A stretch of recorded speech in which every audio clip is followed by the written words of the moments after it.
Intro. Always good intros here, Bracken. That's all we do. Fellas, what's up? Kirk and I specialize in good outros. Kirk, I just put our episode up right before this. Was this a bad ending this week? No, it was another great one. You're like, honestly, if we don't go right now, I'm going to die of hunger. I'm like, abrupt end. You start humming the intro and it rolls. We were right in the middle of talking. Boom, done. This is like the Running Public group meeting, letting us know how everything's going. You need to know. That's actually what our entire episode is about, how things are going. So yeah, it's relevant. Great. Well, you said great intro, and I said we have great outros. We just chop it off with a cleaver. Will you guys ever redo the music, or the intro? I mean, it's been 3 years now. I think after 3 years, you can upgrade. You know how that happens sometimes from one season to if you watch The Wire, the intro changes every year. You know what season you're on. You ever think about that for the Running Public? Yeah. I've been thinking about it lately, actually, a lot. Have you, Bracken? I want to redo it exactly as it is. Just Me with too, our just better cleaner. Mics. Yeah, exactly. Better at speaking. Same. Why don't you think we should change it, Jack? I think music's not going anywhere. Rich is just trying to find a new tune to jingle when he's brushing his teeth, like Bracken said one time. So there's a 0% chance. He's always humming the theme song to that. Yeah. Certainly not. No, I think isn't Sports Center the same one since the 1980s? Once you have a good thing, just don't change it. Wow, Jack, that was really nice of you. Yeah, that was way too nice. I don't mind the jingle. I associate it with here's some OCR content, and just like Rich, you've got your kind of hip hop beat. I'm reinforced running, starting up. I might change it though. Really? Probably not. It just takes a little bit of work. Yeah. And it was so hard to decide on this tune that we're never going through that again. It really was a week-long process. It was one of our biggest challenges we've ever had as a couple. Shut the whole thing down. And naming the podcast was a rough discussion too. Yeah. We don't need to dive into all that, but we really racked our brains over that one. You made the wrong decision. We all know the right decision, what that should have been. The KB Corral. Corral. What were you considering, Rich, for your name of your podcast, or did you know right away it was one and only one? I mean, I had the branding from Reinforced Running, and we started, it was me and that dude, John. Kirk, you're on an episode with that dude, John, remember? Yeah. Oh, yeah, I remember John. Yeah. His name's John Williams. He was a sales rep at Brooks when I was a tech rep there. And he actually went to St. Joe's, but he was 10 years older than I was. And he just reached out and wanted to start something. And I was like, sure. I thought about doing podcast. He kept calling it a vlog. He wanted to do a vlog. Yeah, he is older. He's a little bit older. So I was so it just started and I put no thought behind it. I was like, all right, I got this Reinforced Running branding. This is just what it's going to be called because I could only confuse things. Rich, I've got to say your R with the person inside of it, that's a nice logo right there. I didn't come up with it, but okay. I appreciate that. Yeah, that's Fiverr. That was 99 Designs. 99 Designs. Which is a fun process to go. A little bit pricey, a little bit overpriced, but it's kind of fun to get literally hundreds of designs. Every time you open up your email, there's new designs to look at. So it's pretty fun. Well, our design was a woman named Lori Mueller, and that is my girlfriend's mother. Mm-hmm. You guys didn't design that? I just figured that was open up. We gave the concept, and all Bracken's criteria was if we're going to put a runner on our logo, he better have good form. So he was real picky about the runner we chose. He said, I'm not being represented by one of those stupid outlines of a runner that isn't running properly. So we had to scour the internet for this one shadow of a runner. And then Jess's mom made our logo. So I always thought it was Bracken. People ask all the time, is that me or Kirk? And what I think is it's the exact combination of how the two of us run into one person. Agree. It's too much of a lean to be Bracken. But that's where the Kirk comes in. That's where I come in. How big's his bald chest? Head is Bracken. His chest isn't very big. Yeah. Ratio is not perfect. All right, so we're going to talk about some hybrid stuff today.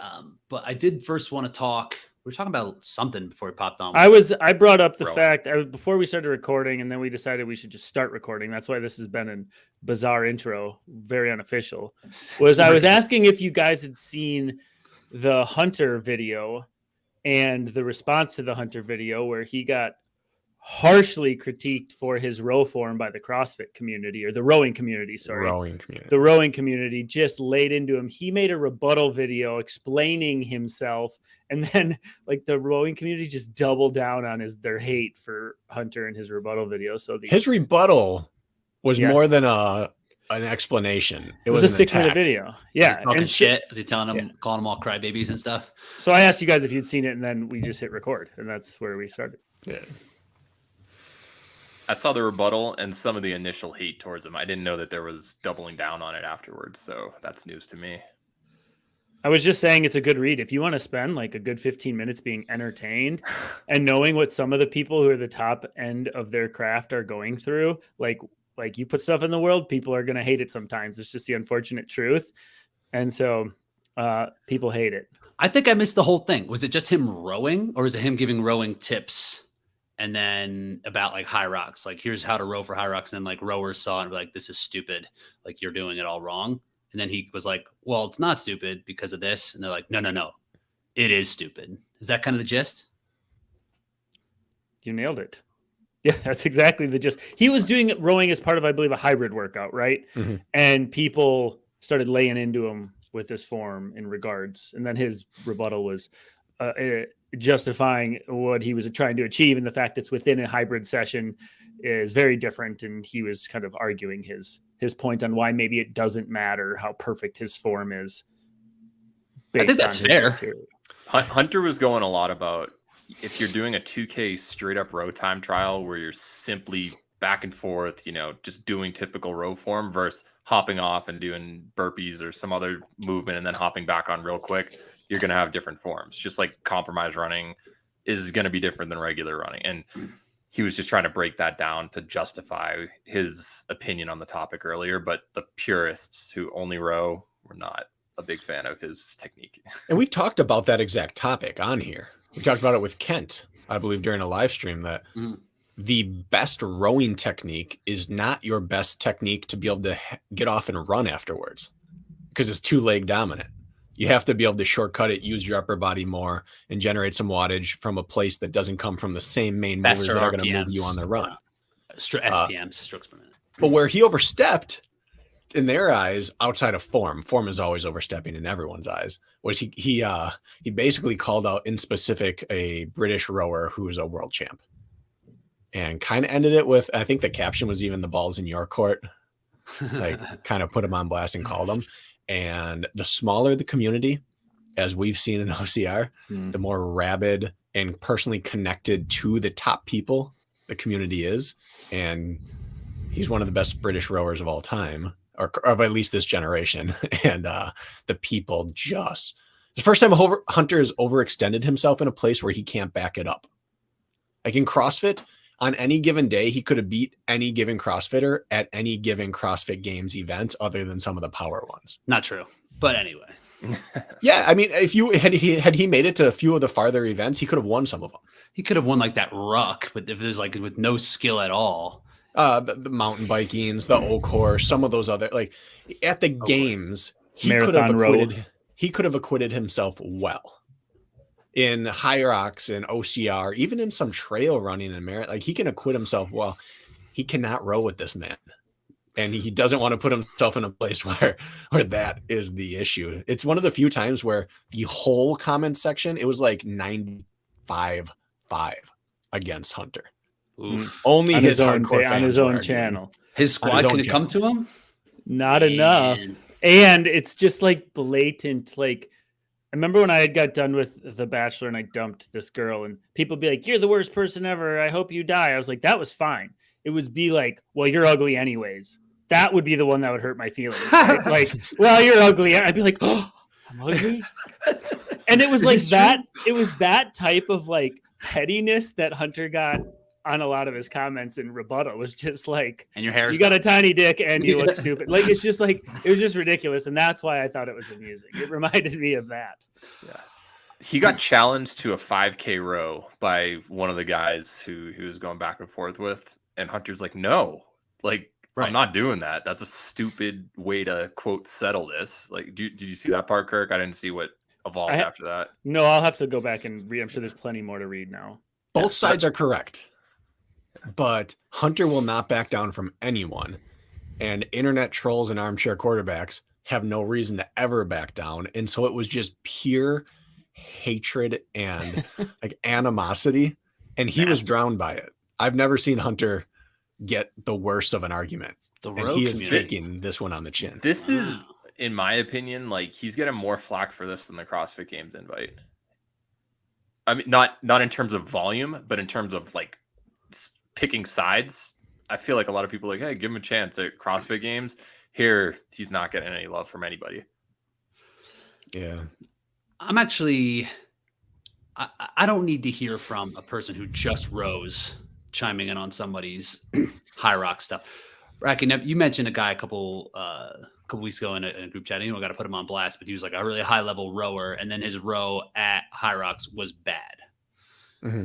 Right? It's like, so if you don't know what this event is, just like shut up. Yeah. Like stay out of it. This is what's going to lead into an interesting conversation today about creating a a hybrid event, which is something always has to win out.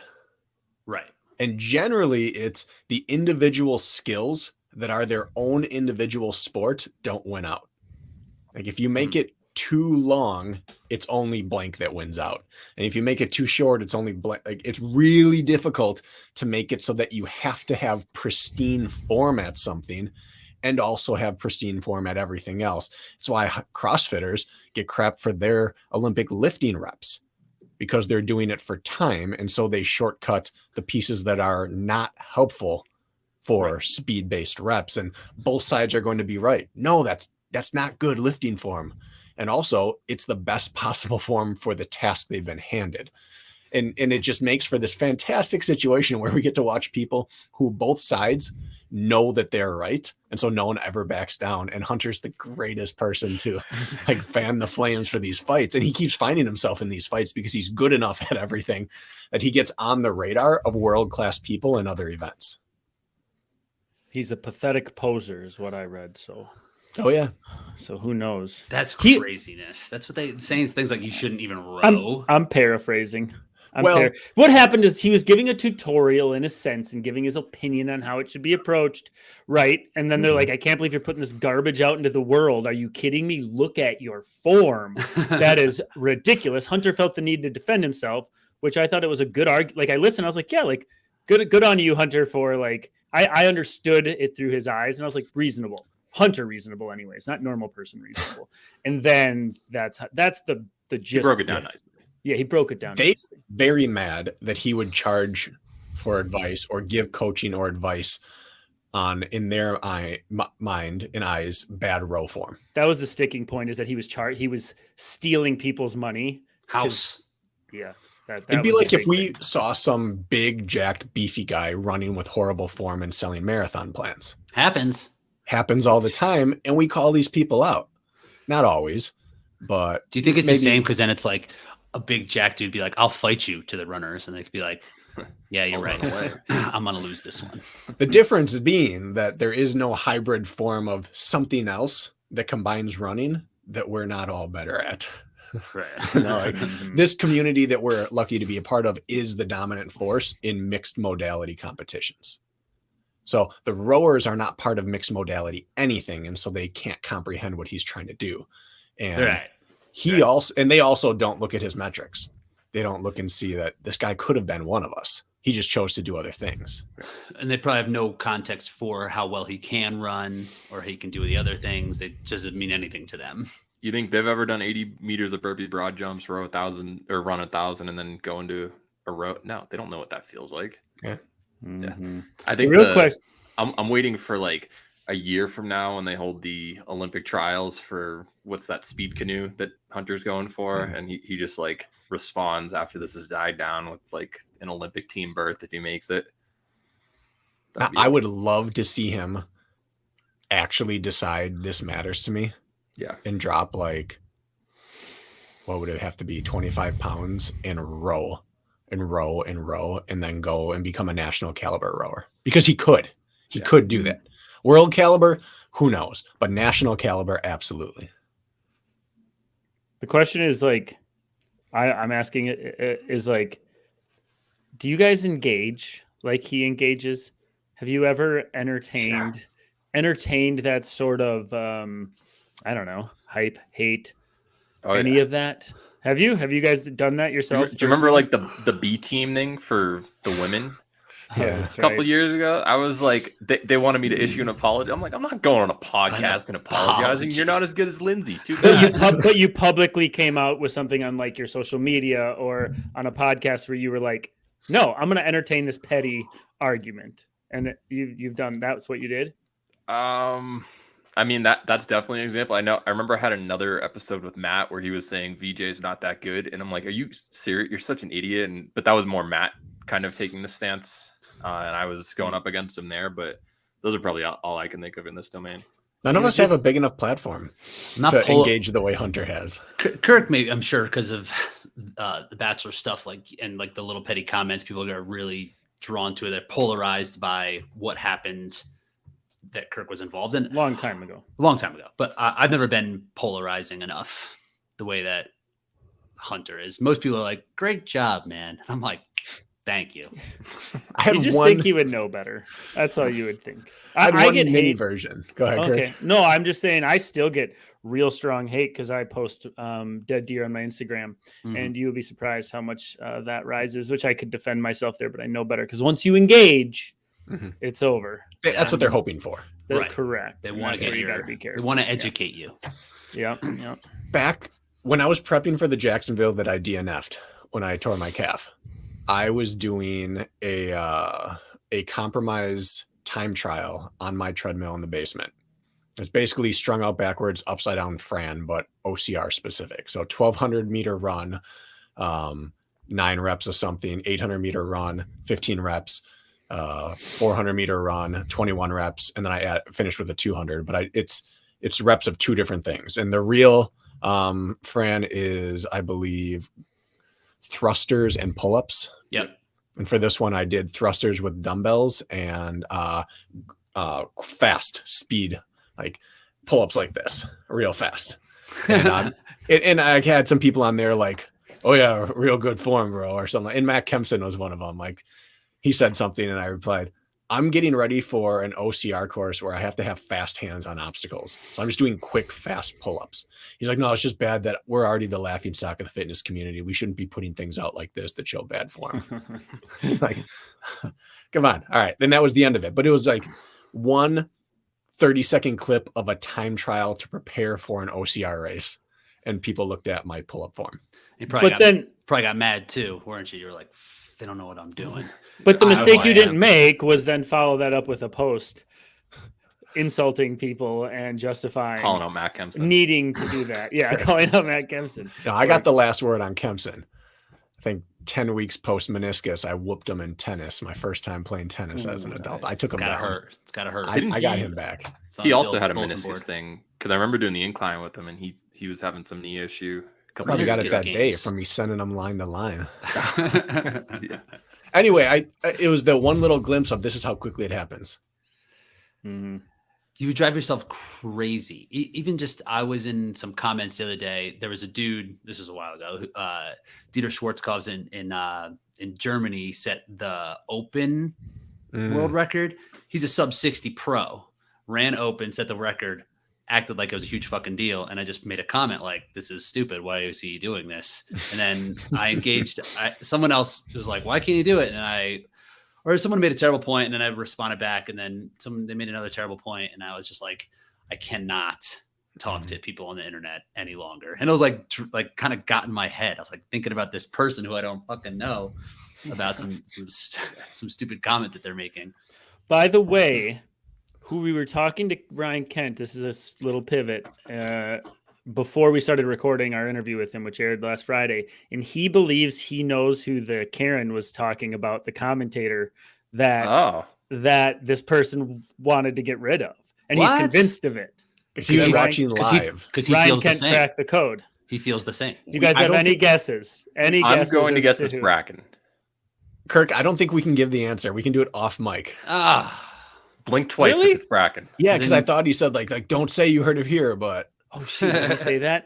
No, he's just reading between the lines. He's not. I don't think it was between the lines. I think he was following, and he had seen that person post previously about something and made the connection. It was the same person saying the same thing. You're gonna put a muzzle on me. I'm literally gonna go and watch this after this. Put a muzzle on me, Jackson. No, we can do it. We can fan the flames, but Kent's my boy. I like him. I don't want to. Well, I like Kent a lot too. Okay. Carly's like, or Carly, was it Carly? Keep, I'll tell you what, though. Kent in check. It is a really good plot twist. It's one of those where the suspect maybe wasn't even on the table to start with, or was hiding right under your nose. It's an Agatha Christie level plot twist. Ryan, let us know if we can say it. I guess Bracken's being PC about this for some reason. Maybe I'm just playing coy. Well, stay tuned for next week. Make sure to come back so you can see who I'll tell you what, mystery is. When he explained it, it tracks. What? All right. Mm-hmm. All right. Anyways, that's a tangent. Was the Sorry, person guys. on this podcast right now? Come on, you can't go fishing. Okay. Yeah, no spoilers. Ice fishing. But real quick before we move on, I thought of one more instance of internet calling out that I just thought of. This is probably like 10 years or so ago, towards the end of college. There was this guy who was claiming that he was setting all these world records on an air runner, on one of the curved treadmills. And he was like, yeah, I just did 26 minutes for a 10K and stuff, and like just making all these claims. And I just remember being like, nah, this is impossible. And he was just backing it up. He's like, just ran a 3:32 mile or something. And he was just this random guy without a ton of followers, but somehow popped up on my feed. And I ended up like chiming in. I'm like, that's impossible. World record's 3:43. And then he doubled down and kept tripling down on it and stuff like that. It turned out that he just didn't realize his machine was on kilometers instead of miles. So everything was all off. But he was going on, and this ended up like that is great. Receiving attention on Let's Run. Like enough people found out about it, and he just got destroyed, deleted his account, and yeah, he was just off by a factor of 1.6. It was pretty bad. Think of how slow you were actually moving. It was like it turned out to be like 26 26 minute like 3.5 mile or something. Like it was that. I love that so much. Yeah. To change subjects a little bit, did you guys end up watching the World's Toughest doc that Matt at ORM made? Not yet. You haven't watched it? BK? Yeah. What'd you think? That's good. It's good. I can't believe you guys haven't watched it. I was traveling twice. week. I had 2 flights, Friday and Sunday. Okay. Whenever Matt messages me and says, hey, go click on this link, I don't. It rubs me the wrong way. Like, we had that group chat we all had together, and Jack called him out one day. He's like, Matt, why are you posting this? None of us ever post our own social media posts to get links and likes and clicks. Yeah. He's like, oh no, I know it's just because whoever Bracken doesn't check social. And it's like, anyway, that's like my gut reaction. I won't click on the things he sent me. I feel the same. But too many times in a row, it was in my suggested on YouTube, and I clicked on it. Maybe this is just his calling in life. It was. Is this the best thing he's ever put out? Is this the best piece of OCR content, period? I mean, the bar's low. Well, it's but like produce, like if it was not, Matt's in it for maybe what, 30 seconds? Like it could very well not be obstacle race media. And if someone from outside came in and made this, I'd be like, holy shit, they absolutely nailed it.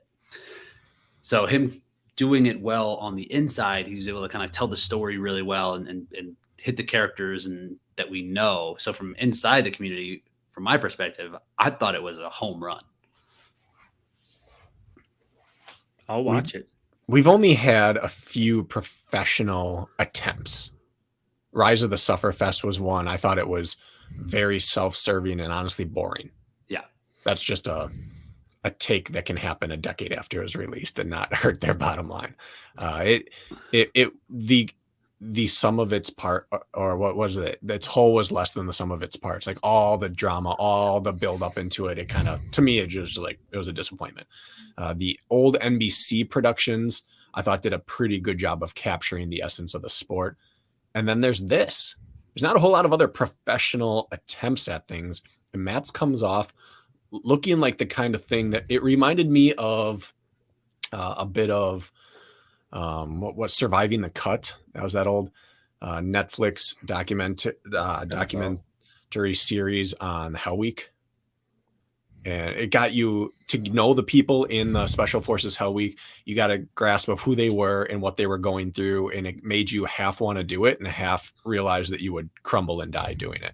And then it reminded me a bit of some of the Barkley marathon stuff where you get to know the people, you get to see enough of it. You're like, I would love to try this, and enough to know, I think it would be terrible. It kind of captured that essence. It wasn't made the same way, but it was that same kind of thing where an outsider, I think, could come in, be interested and intrigued by it. And it wouldn't capture some of the douchey perspective of our sport where people look at us like CrossFit, kind of like, oh, you're just doing your own thing or whatever, and you're doing bad at it, and you're just cast-offs. I think it would be the type that would get people interested in it and at the very least respect what they watched. It didn't have an agenda, for lack of better terms. No, it definitely didn't. It was, here's what it is. Here's this event. Here are the athletes who are involved in it. It felt like, to me, I thought it was very much like what like the Buttery Bros do for the CrossFit documentary every year, how they kind of chronicle that out. Like it's different because the event is different, but it had the same type of feeling. Wow, this is really cool insider type of information about this really crazy event.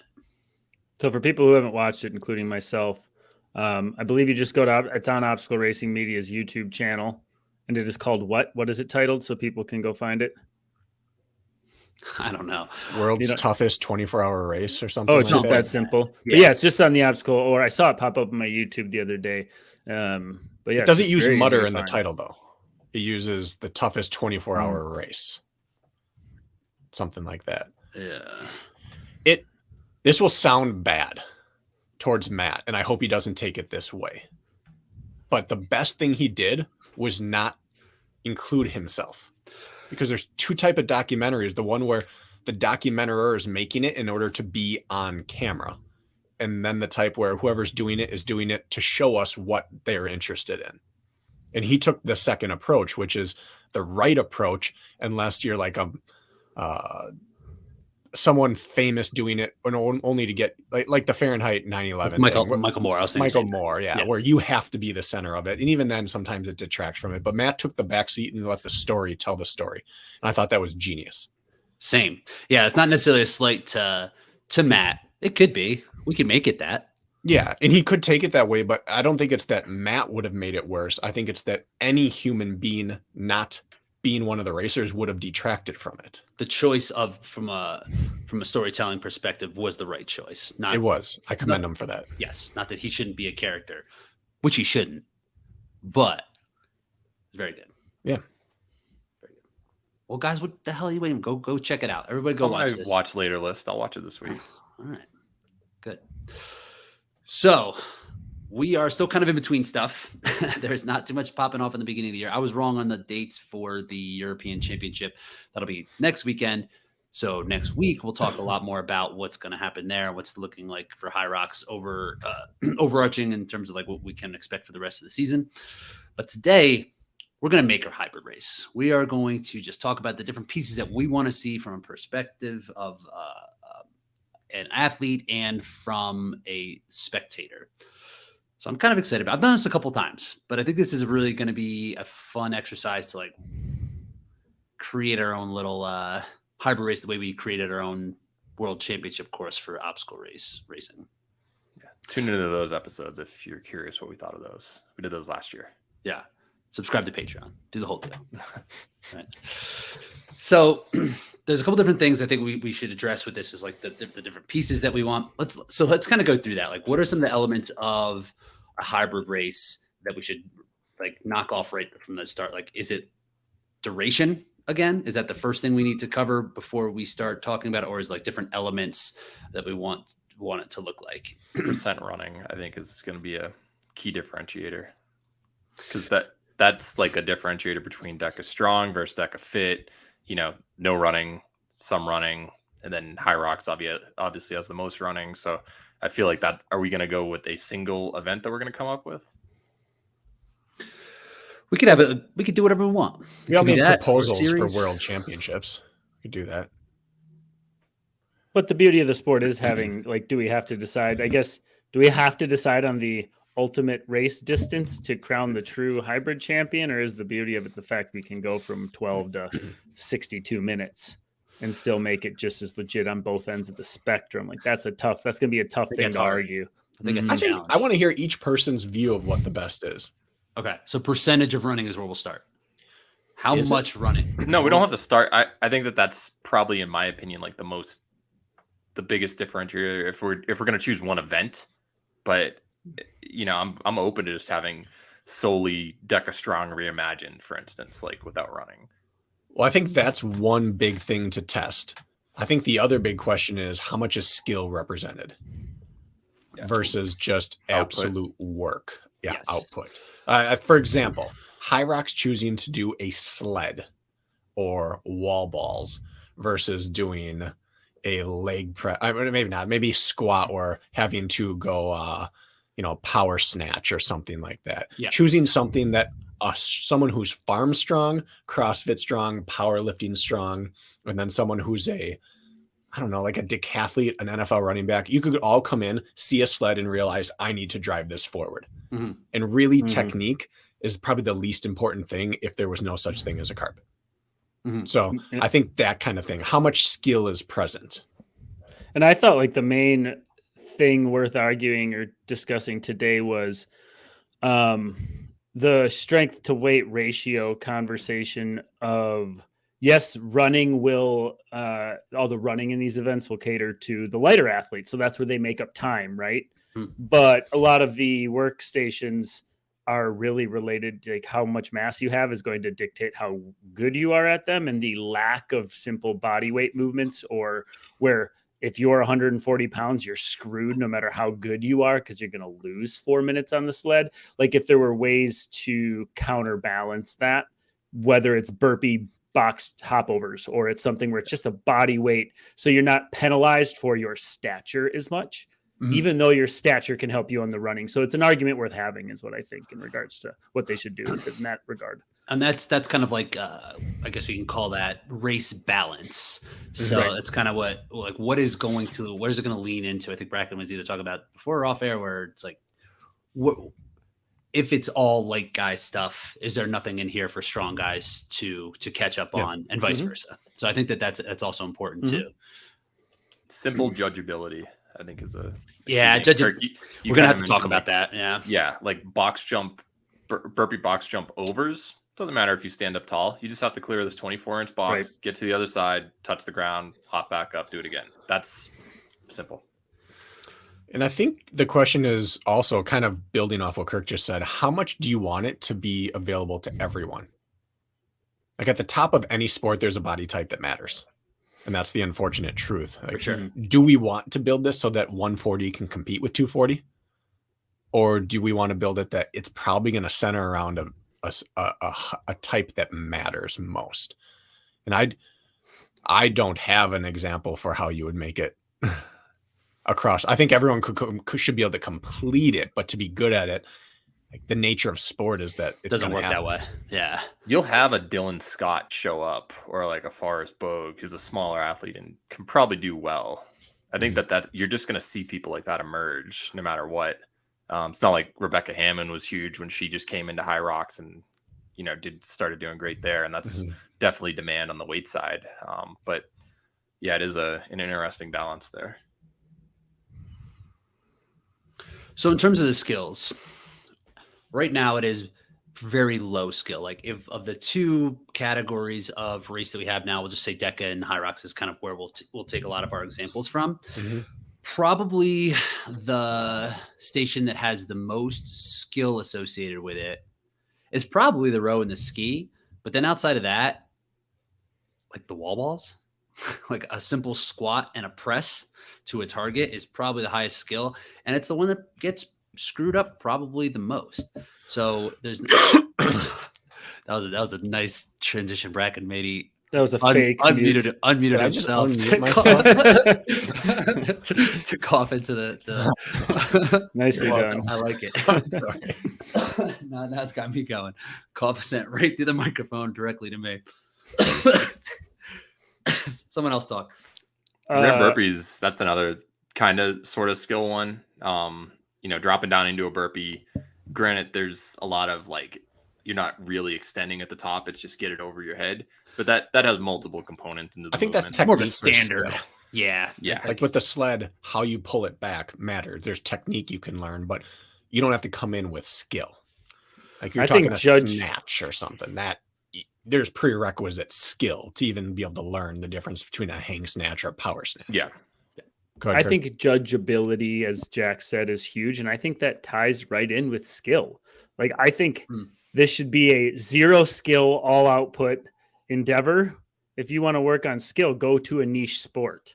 That's a different niche sport where like one predominant skill is required.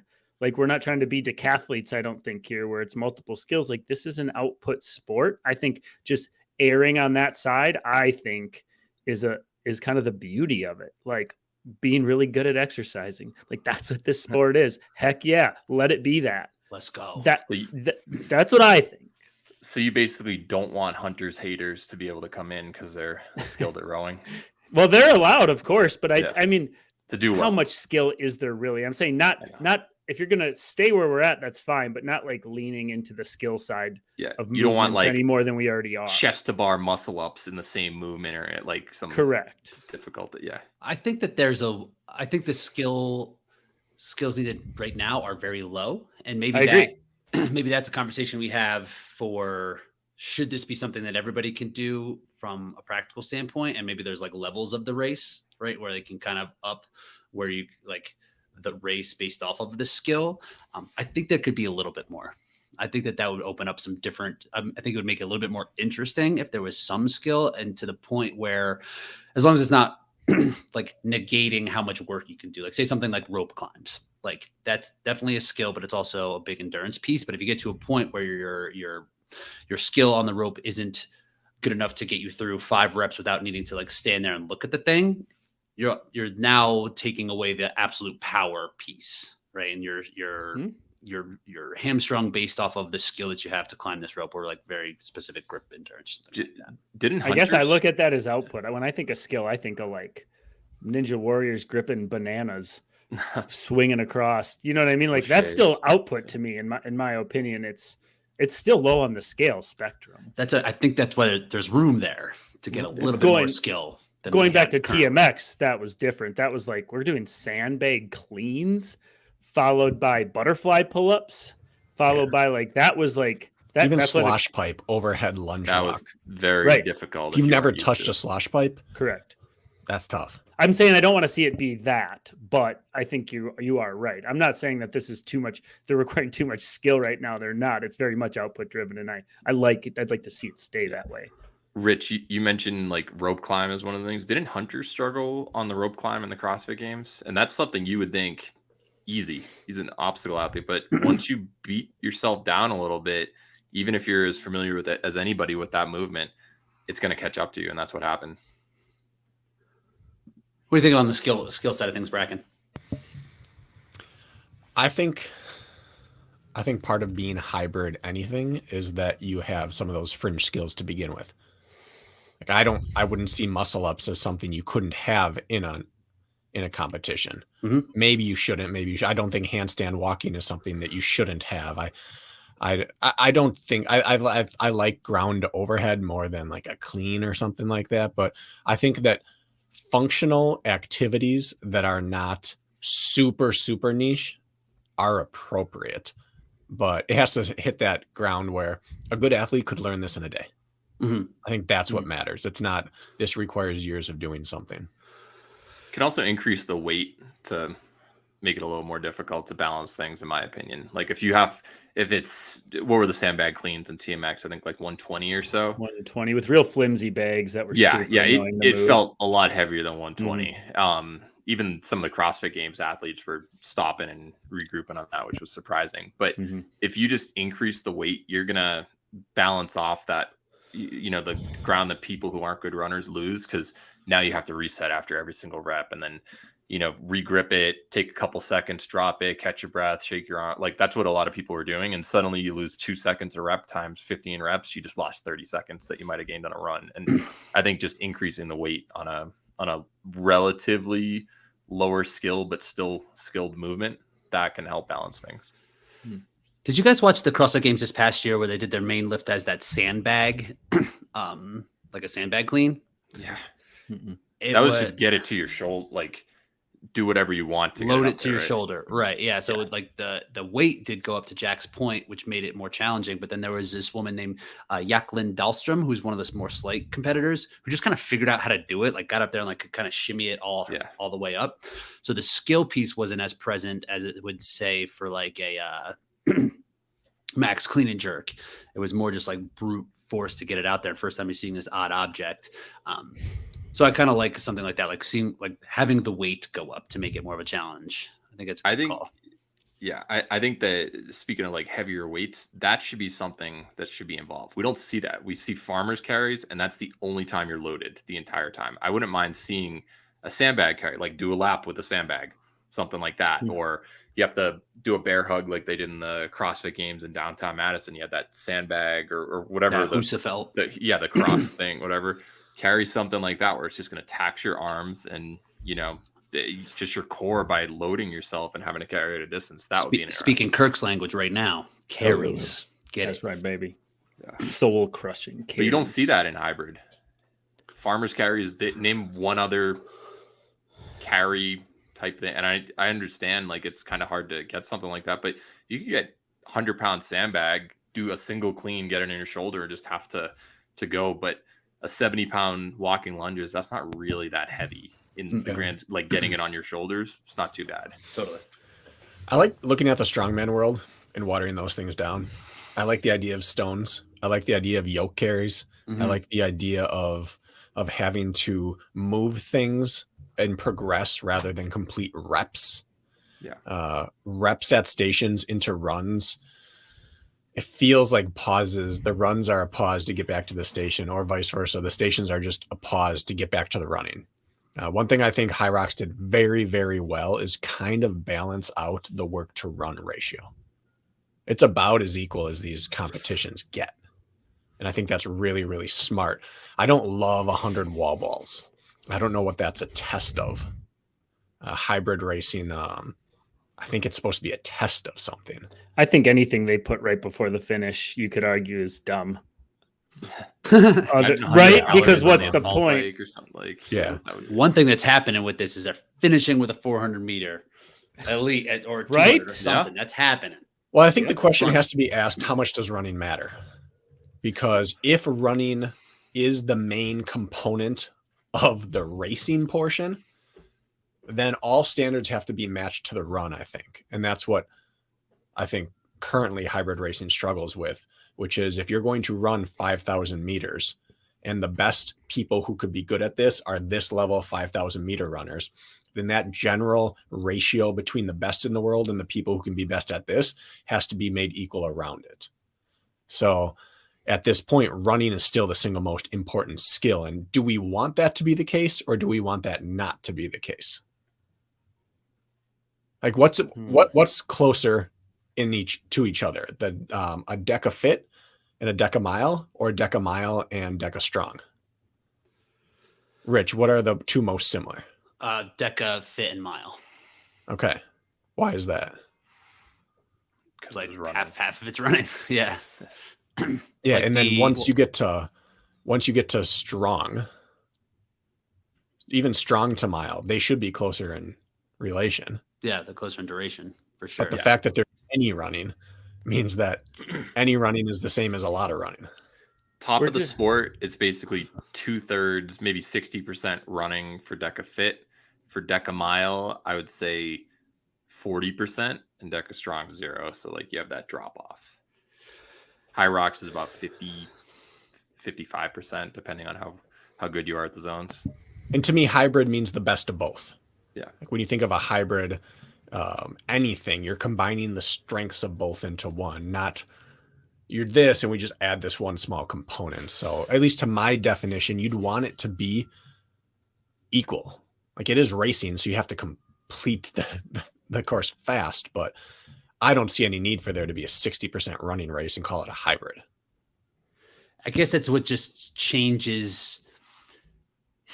I guess that's to me, that's like what makes these events, and we call them hybrid. That's just some made up name that some guy in Canada claims that he made up. But the running part is what kind of like how this event skews toward endurance and toward running. I think that's what separates it from CrossFit, right? Where they skew toward strength, and there's still that like CrossFit's as hybrid of an event as they swim and they do a whole bunch of the kayak, they do everything, right? This is more niched down, I think. And so I think it is important that running does remain at least like 50% of it.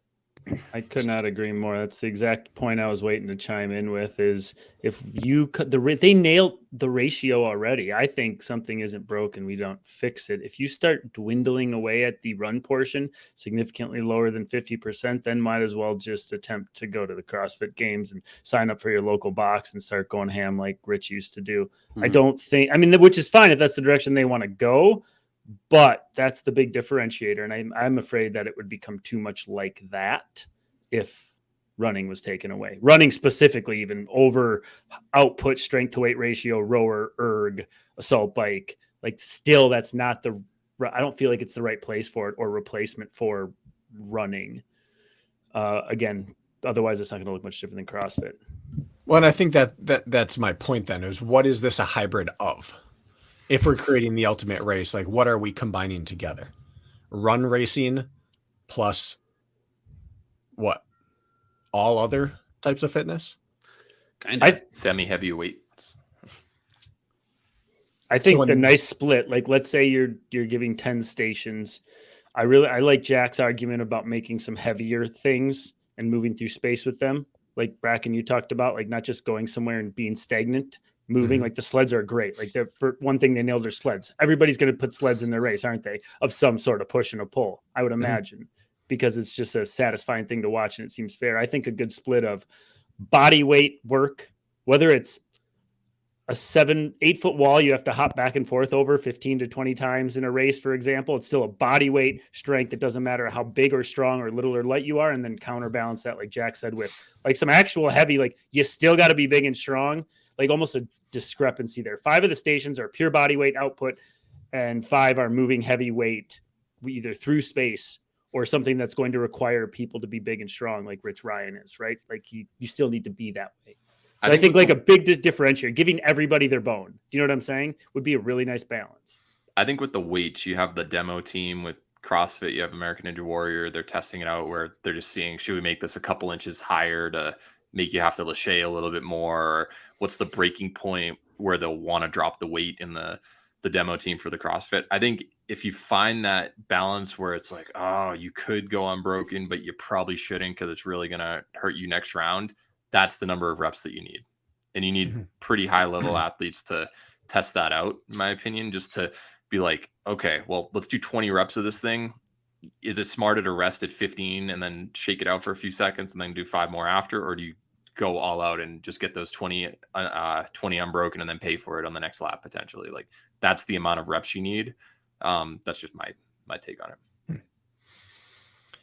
And that if you wanted to look at it analytically, you would say, okay, we're testing running and we're testing power, strength, functional work. So let's just say there's upper, lower, and compound, and there's power, and then there's function. So you do a lower body power, an upper body base power, and a compound power, and a lower body functional, an upper body functional, and a compound functional. So then you have 6 stations right there. And now do you want to add machines into that? Do machines matter in the hybrid space or not? Or does an assault bike count as a compound functional? Right. But if you wanted to just break it down like that, you could have everything represented, or maybe the final 3 are carries. I'm not sure what that would look like, but you could very easily identify what skills you're trying to test out. Another thing that we always see in hybrid racing, you see one run, one zone, one run, one zone versus OCR, where you see run for a while, gauntlet, several things at once, move on to the next thing.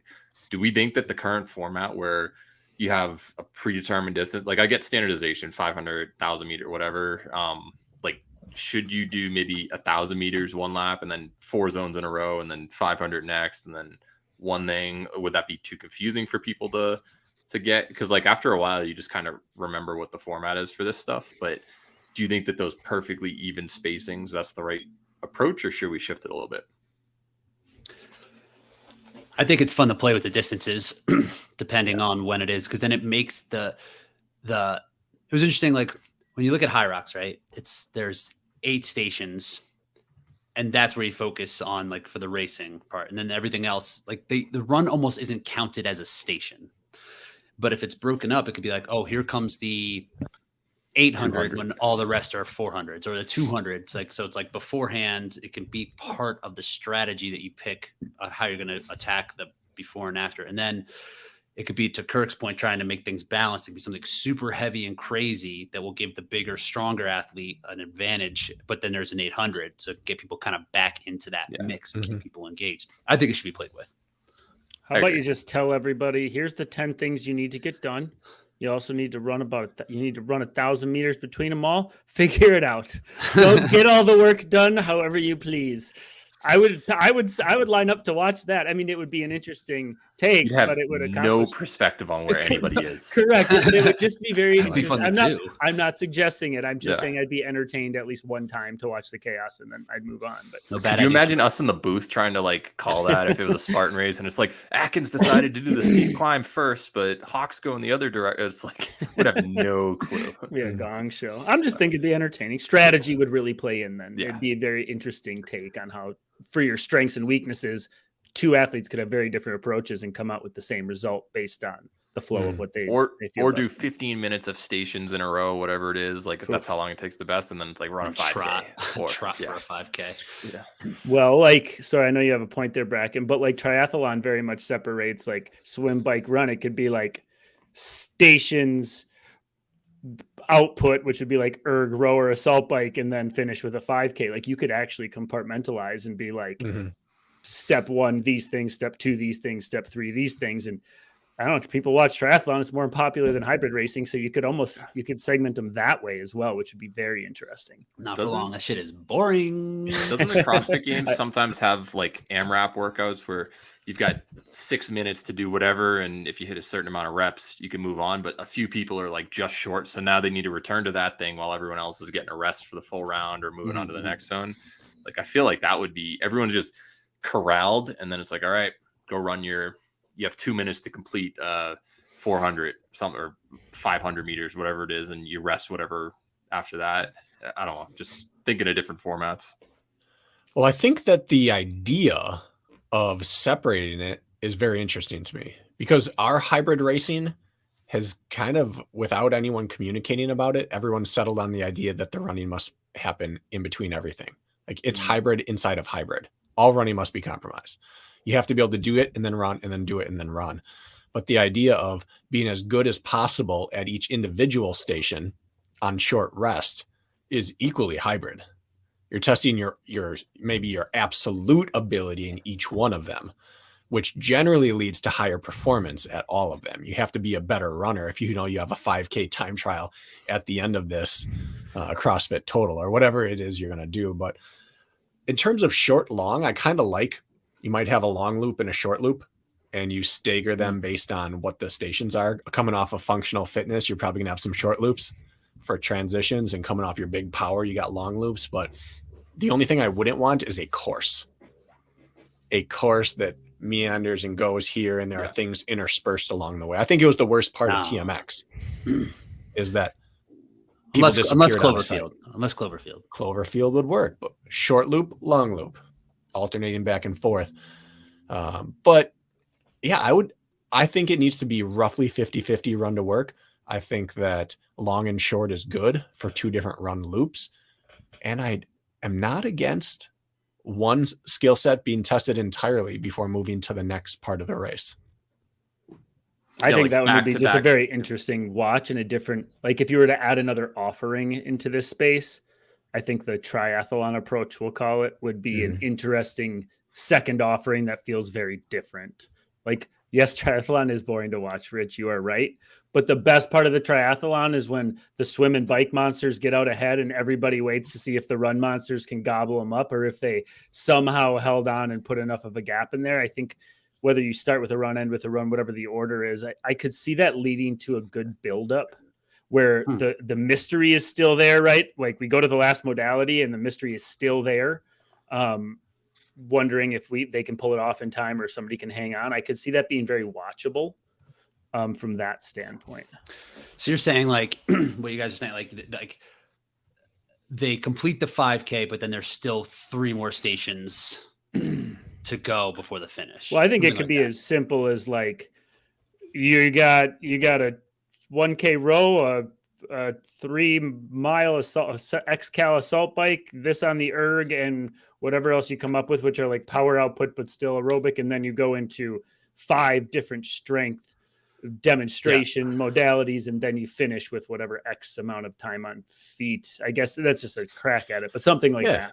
What if you split up high rocks and you start on machines and you do ski erg and then row, and then you progress to sleds and farmer's carry and wall balls, and then you have your 5K or your 8K run, and then you followed it up with your lunges and your what's left, burpee broad jumps, or maybe all of them at once, all the hybrid back to back to back, all the power back to back to back, and then 8K run. They'd have to shorten the run, I think, just a little bit. But that you get an idea of how you would separate it. You would just have zones to work on. Yeah, that's an interesting thing I haven't thought of not having it be broken up with a run between everything.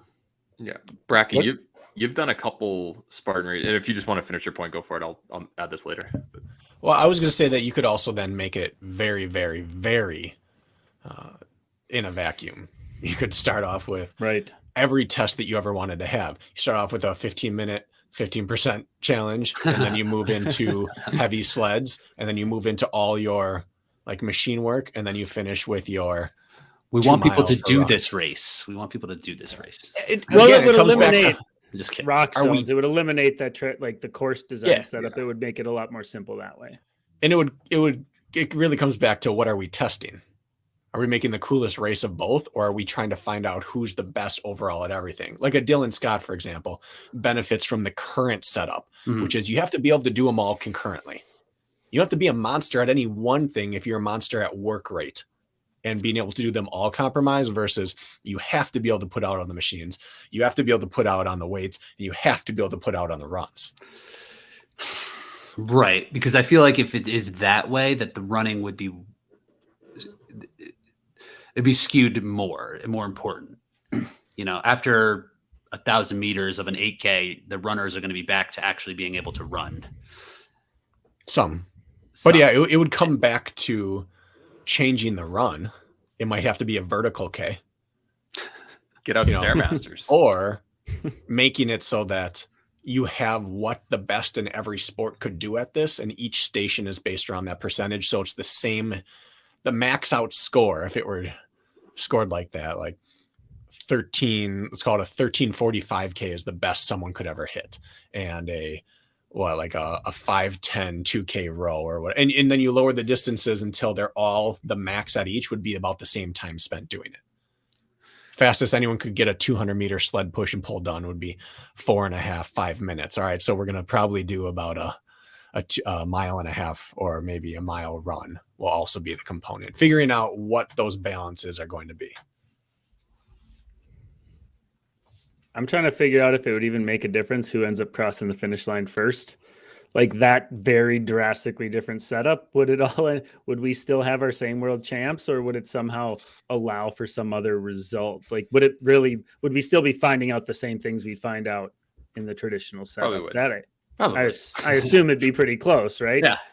I don't think that's necessarily the issue with it. Is more of like trying to find the athletes who are doing it well, as opposed to like making it more interesting, making it more fun, making it more compelling. I personally think you have to shuffle back and forth. I think it makes for the most exciting race, and I think it is the most exciting to race, knowing you can very quickly make up for things on the next thing, rather than have to sit in my weakness for 15 minutes before I get to my. So I like the idea of shuffling back and forth rather than triathlon, but triathlon would be cleaner. I agree with you, by the way. This is a proposal that I just thought would be interesting to chat about, but I do see in that regard like Rich says, well, then the runners are just obviously going to get their groove and then make up so much time on it once they can get back to their top end run potential once they're settled in. But I also think the same goes for the strength side. Like, so once somebody cracks, like on the strength side, and they're just going to bleed out time equally if they're not prepared on that front. So I don't know if it would make, I think they could find a way to make it still fair or feel fair, whereas not the runners just win every time because of the nature of that. So I think it could play out both ways. You take 100, and how much does Dylan Scott weigh? Using for an example. It's 160. I mean, what he's doing is impressive, right? 160. You put him on the assault bike, rower, ski erg, and whatever else compared to Hunter, and how much time is he going to lose? Shitload. Runners are going to lose time still comparatively. Yeah. So I don't know if it would cater to them more, that format, or not. I think it'd still be like a viable, you could argue it viably still being a fair competition, but I agree with Brackett. Like, the back and forth of the run strength components is far more entertaining, I would assume. I think it would be interesting starting on a machine personally, because then the strength athletes can sort of get ahead, and then the runners might have to sell out a little bit more to make a move early on. Because you see it in DecaFit, everyone just rushes to do those lunges as quickly as possible because they don't want to get caught behind, even though it might be bad in the long term. Bracken, when I was mentioning before, you did a couple stadium races at Dallas. Do you remember maybe 2019? They had the air bike like 100 meters into the race, if that, right away. That changed how people attacked it. Right. Some people were like, I'm just getting this done so I don't get stuck behind everybody on that cargo net after. And then the experienced people were like, but there's a lot of climbing, it's probably not worth it. But it took a while to get reconnected with the pack if you fell behind. And then other times at the end of stadium races, another one in Dallas, I remember right before the finish line, maybe 2018, the one that was recorded, you just had 15 calories right before the finish line. And like, that's always in the back of your mind. You got to the stadium knowing like, that's the end. I've got to save something in the tank for there. So it completely changes how you approach the race depending on like where a certain zone is at that point. And I think it would be interesting to start everybody on a machine just so you can have the lead changes straight from the start. I think what we learned, and I like those examples, I think what we learned from those assault bikes in stadiums is that you really don't want the assault bike early or late. I think you want it right in the middle. I think the big movers and changers in the race, you want in the middle so that the people who are good at it or bad at it have chance to do something with it before and after. Like at the very end of a race, it's not compelling. I mean, it's interesting to watch someone come in with a 15-second lead and lose, but it's more compelling to see box jumps or ram burpees to the finish where the differences between good and great are like a second or two or maybe 5, not 20 or 30 seconds where, oh, the race is done and it was cool, like the drama, but there wasn't a battle. I think you want battles. And so the big movers like sled push, I'm glad it's kind of earlier, but not right at the beginning because it lets people have time to make up for it. A sled's a good spot. It's like so early. You think you can do it. You can go hard. You can't. Yeah, I don't know if they did that on purpose, but that was a good Still spot. have the energy, sort of. Yeah, you feel like you can still take it on, and then their energy's just gone. Yeah.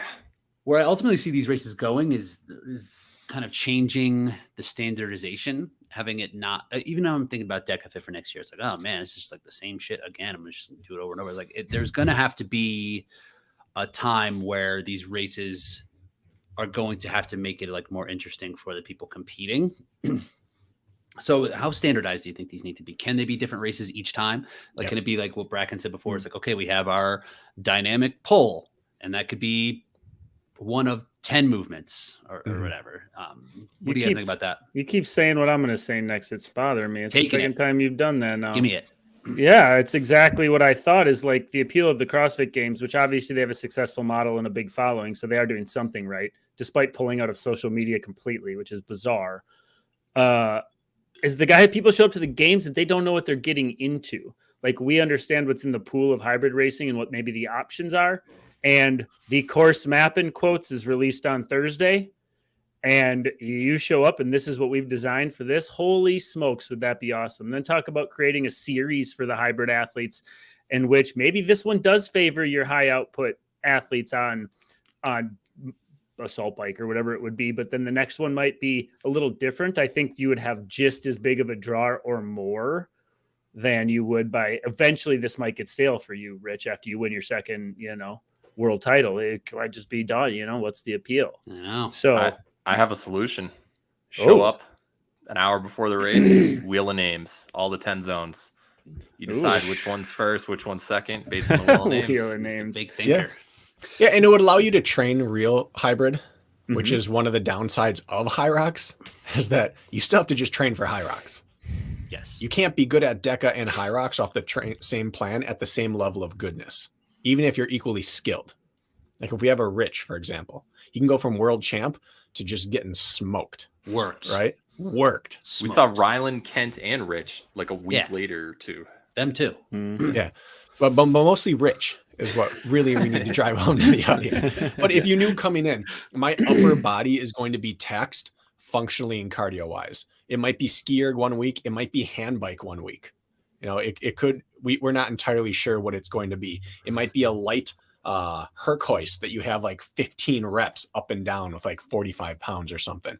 It could be the that grip roller twisty thing from OCR World. Yeah, knowing that you're going to tax aerobically and functionally your upper body, lower body. Maybe it's going to be walking lunges. Maybe it's going to be just a concept 2 biker 1 week. But knowing that you're going to hit those, you're going to have to do some sort of function. It might be pull-ups. It might be muscle ups. It might be dips. You're going to have to do some sort of squatting or pushing of a sled. You're going to have to pick something heavy off the ground repeatedly. And then just what that is changes each time. It could be a dead weight one time. It could be a dead ball. It could be an Atlas stone. It could be one of those coughing crosses or whatever they carried in Spartan games. Like it could be a yoke. Who cares? But show up having had to train for everything. But the common denominator is you got to be able to run. Am I the only one who's craving mystery in our general space these days? Because I am a little bit, and I don't know. Would it affect you guys? Would it affect you showing up to these races, all of you guys, if you didn't know, like, okay, like let's say a new system. Like I think High Rocks is a great thing going. They should not change what they're doing. Obviously, it's catching on. It's a great event, and I think that's great. But like third party Race Brain Race Company comes out, and we decide we're putting on hybrid races. Like, is that the right move for the next company who steps in, being like, you're gonna get 30 to 60 minutes of output, and we're gonna keep it balanced, but you don't know how it's going to look at all. That would be interesting, like rolling the dice at the beginning. And it's like, if it's a 2, you're doing 2 laps, 6, you're doing 6, like, just something like that. It's like, that's what you guys are getting today. I think one of the biggest advantages these companies have right now is that it is very objective, is that you're given a time. It's like, okay, I did 39 minutes. Next time I'm going to try to do 37 minutes. And if it changes every single time, you're going to lose that. And because there's a certain athlete, certain person, a certain mindset that want to work toward a specific goal. So freaking marathons are so popular. It's the same thing over and over. So I think there's room to have 4 to 5 like layouts that could, so like the Denver layout comes and so to travel here for whatever they'll call it, the Bauer layout. It's all farmers carries. Just run, then farmers carry. Run, farmers carry. And then you can travel to try to get a time at that specific one, and then maybe they go to different cities or whatever. But I think that keeping some of the hard objective pieces is important for this. Well, I think to my point, and you're exactly correct. It would need to be. It immediately needs to be a series you're working towards a bigger picture.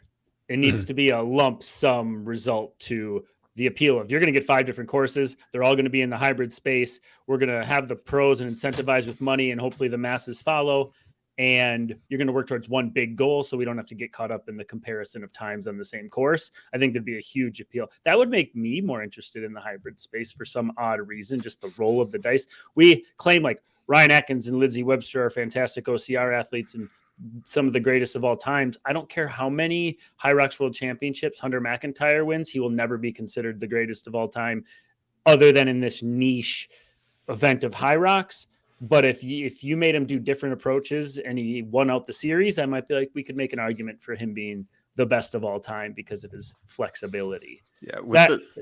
I guess you get my point there, but yeah, with the standardization of like people knowing what a marathon is, Rich, like you said, Do you think that we're kind of biased to the unpredictability because we like trail running, we like OCR, and it has that? But in reality, like what percent of people, if you just poll random runners, favor trail running versus road running? I'd say you have a significant edge. Like more people are going to go towards road running just because it's more prevalent throughout the US. More accessible. I think that this standardization is at the end of the day what more people would want if we're just being objective.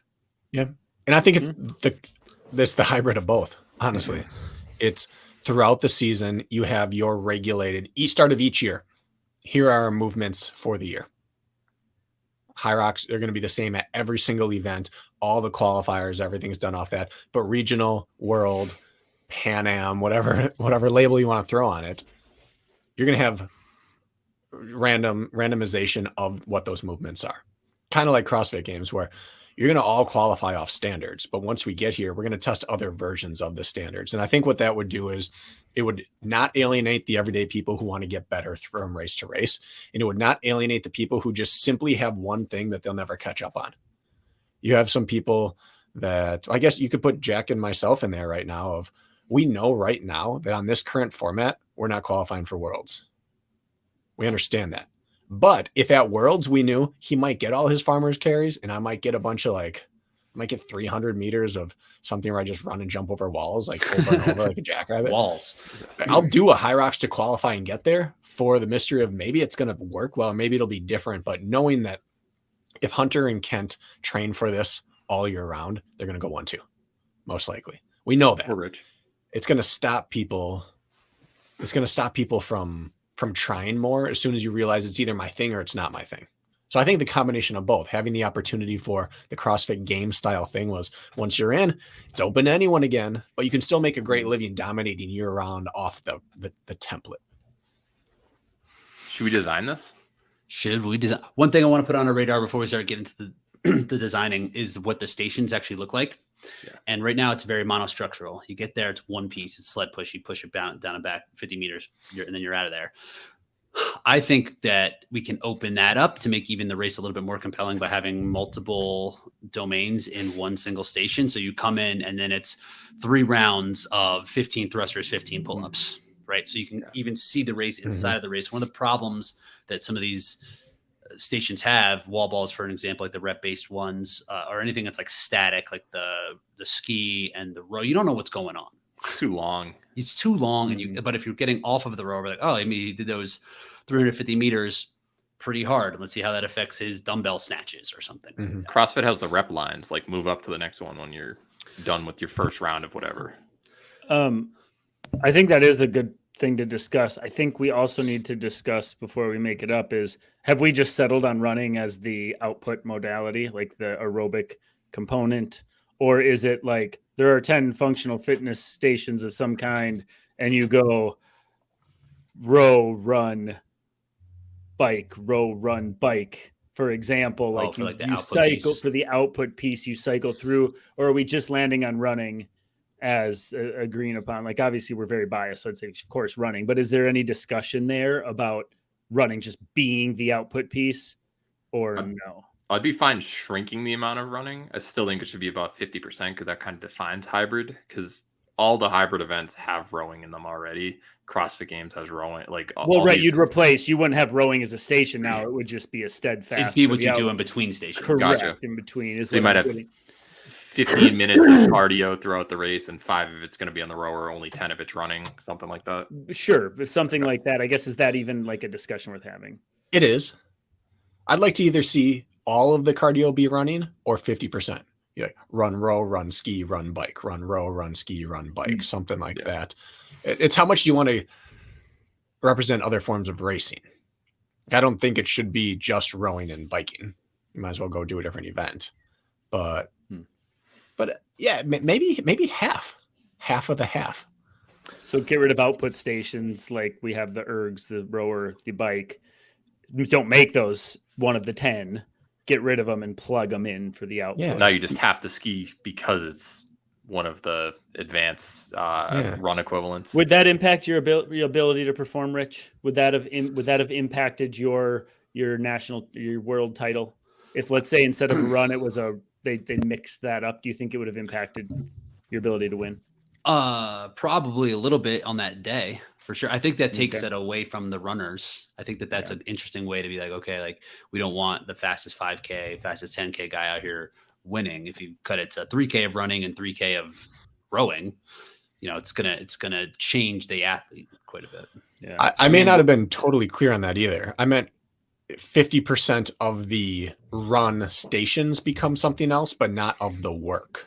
So the short loop might be machine and the long loop run. So you might still get 5K of a run. You get 5 1,000 meter runs and then 5 like 250 meter machines. Because like assault bike, rowing, it's still compared to the running world out there, it's a small world. And so when you're talking hybrid, I don't think it should be on even playing field as running because most endurance sports are running based. Second most would probably be cycling. And then it goes down from there. So I would imagine you would do longer runs and less of them and more hybrid cardio stations, but less duration. I don't think there's a need for a 1,000 meter or anything, but maybe 250 or 500 would make a lot more sense. So even though there's 5 stations of each, let's say you're doing 10, 5 runs, 5 stations, you might have double the distance running than you do. I think get out is more compelling to watch. I'd keep all things between 250 and 500 meters. Keep it under 2 minutes on a single thing. For the runs too? 500 works. That's still under 2 minutes for most athletes compromise. At least even in the women's field, you're seeing sub 20-minute 5K. And then you get a double loop. Then you get 1,000. Yeah. So I'm open to that, but I think that if you're looking for lead changes, like you just kind of like you mentioned with the 100 wall balls, you don't really know where people stand. If you're on the rower for 4 minutes and you aren't right there to see the display, you don't really know how far ahead or behind someone is. And I think that's what I would vote for. I would get rid of wall balls and move towards like thruster for distance. You've got to get to the end of the field and back. I would want something where you could watch progress on every single station. And you can just put out on like some massive launch and then... Yeah, or overhead. Yeah. Whatever it's going to be. I would want everything to be visually trackable. I always feel like I'm almost getting cheated when 2 people are on the ski erg and all of a sudden someone's off. Yeah. I was like, how did that happen? How do we know that was legit? Even though but even like anyone who's skied or has rowed, anyone who's into actual rowing will tell you that you don't worry about a lot of the metrics on there. You have to go right away on the machine and figure out the drag factor, because the drag factor is going to be different on every machine simply due to how much dust is in the wheel and in the and in the cover. And so when you put it to a 6 or a 7, that's not what the good rowers worry about when they go to a gym. They go in and they look at the drag factor and they adjust their wheel setting to make the drag factor that they want. So even if you have 25 machines there that were all from the same gym and you get there and we know they all work, they're not calculating the exact same way because not even the same amount of air is getting through to the wheel. So I think to me, it always feels like I'm a little gypped not knowing who got a good machine or bad and what's the drag factor on the machine. And I know that's getting technical, but if you can just watch it progress down and back, you know what happened. So would you suggest like the big track around the outside, there's just one big infield that's 50 meters down and back, and as good as you can put together, all 10 implements are there. And first one is the lunges, whatever, that's fine, down and back X, the pulls and pushes, the thruster, sandbag throw down and back twice, like everything, you go right back to the center, right back to the distance. There's a perceived number of times you must go back and forth, like you're suggesting. The burpee broad jumps, you can come up with 10 things pretty easy to cover distance and feel satisfied. Maybe there's some pull-up bars or whatever station where you can just stay put and do it, your farmer's carry. Like, are you saying that would be the cleanest? Like, it's all centered, everything you need. I don't know if I'm saying that, but maybe. I looked at, what was that one you did, Jack, in Colorado? Sarah's Arena. That was a pretty good setup to watch. Not everything was distance-based. There were some rep-based things, but the reps were like 25 or less. Yeah. That's easy to count. That's easy to watch. And it progressed to another thing that wasn't rep-based usually. So they had like sandbag, bear crawl pull, something like where it's like, if you do a big pull, you're going to make more ground. You don't have to all do 50 reps of it. It's like some people might do 40 because they have a bigger pull on it, for instance. Yeah. So I guess I don't know if I'm saying everything has to be progression based, but if there's ever it could or couldn't be, I would lean towards make it visual so that it's always a race. You're chasing rather than wondering and counting. I think Decamile had a good format with their out and back loop. You could just make it a little longer, a little wider to add the distance, but that was you knew where everybody was the whole time. And I thought that was a fantastic format. To speak what you said, Bracken, if you're an athlete doing it, it's very different when you get on the rower and hammer. Like, you're very engaged and it's super consuming and it feels super intense, right? And it's awesome. From a viewer standpoint, I just wait till it's over so I know it happened. Sure. It's like you just wait 2 minutes, be like, can this be over? So I know it's progressing because it's not stimulating to watch. So I do agree. I think you're onto something there if you want to, but I'm very much engaged on everything else. At the very least, you need a viewable tracker. The best we can do is we can ask him, hey, what are they on? He looks up and he says, oh, they're rowing at 149. And you say, okay, cool. At that 1 second, that person was hitting 149. Right. And that's my data point. When you have it up on a screen, that's cool. When CrossFit did that roll marathon and you could just see everyone's total the entire time, that at least adds a viewability to it. Even if the machines aren't the exact same calibration, whatever. But if you can't, as an audience member, track in the moment what's happening, the sport is not palatable. And if we are waiting for people to get off the rower and skier because we could care less because it's dumb and you can't tell from someone's cadence what they're actually rowing, and we do this kind of for a living, the average person doesn't care.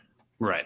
Well, that's why I want it to be 2 pieces, like 300-meter row, walk lunges down, come back, do 300 more, and walk the lunges down so you can kind of see how it's moving and changing. Yeah.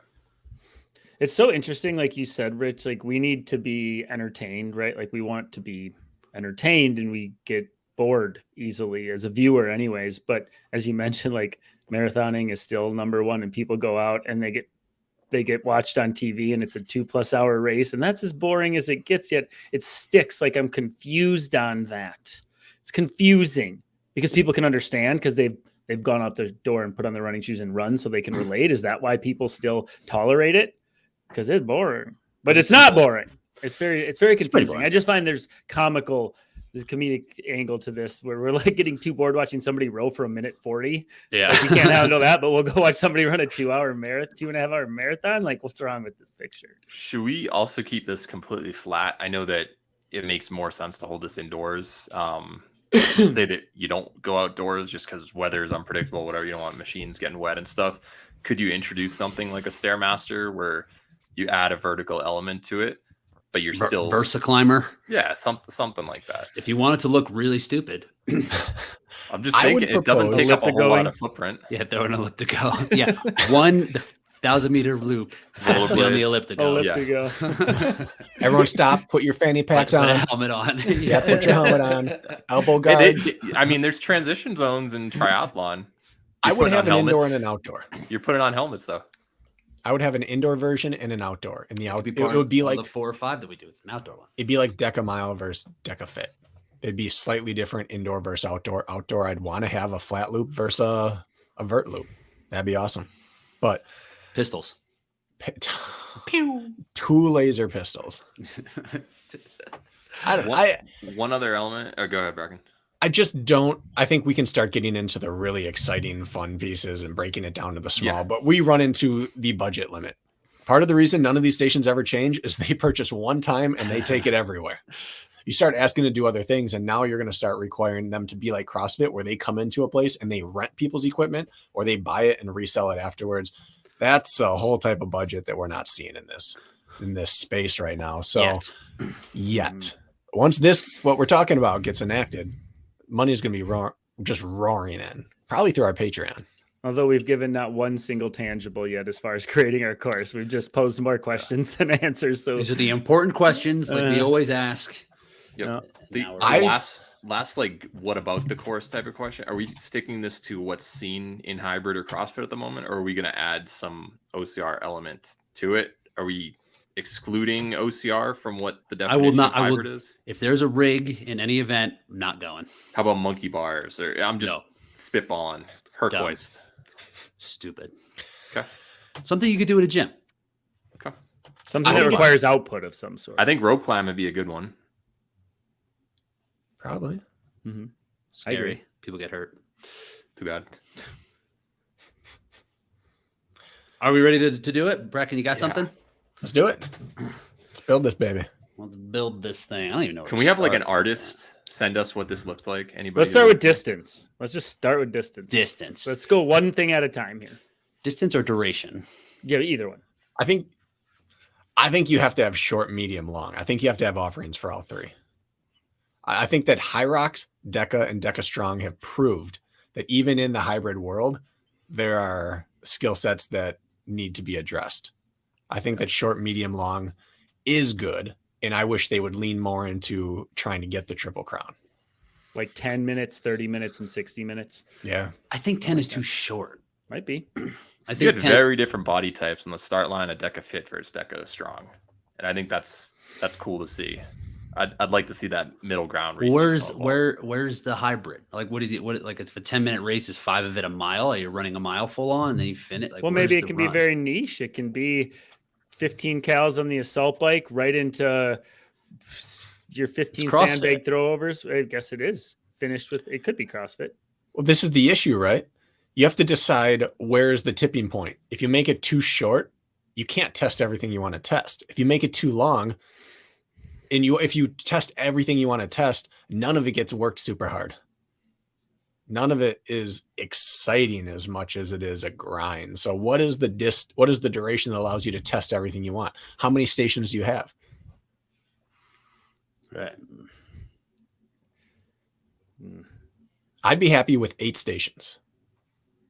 Functional 9, so we split Deca and High Rocks. 8 versus 10. We'll go 9. Oh, I'm just thinking upper, lower combo for power and functional, and then 2 sorts of loaded movements. You could do 3 loaded movements. Be something simple. When you 8, saying 10, and 12. Power versus functional, could you give us a Heavier versus lighter. Okay.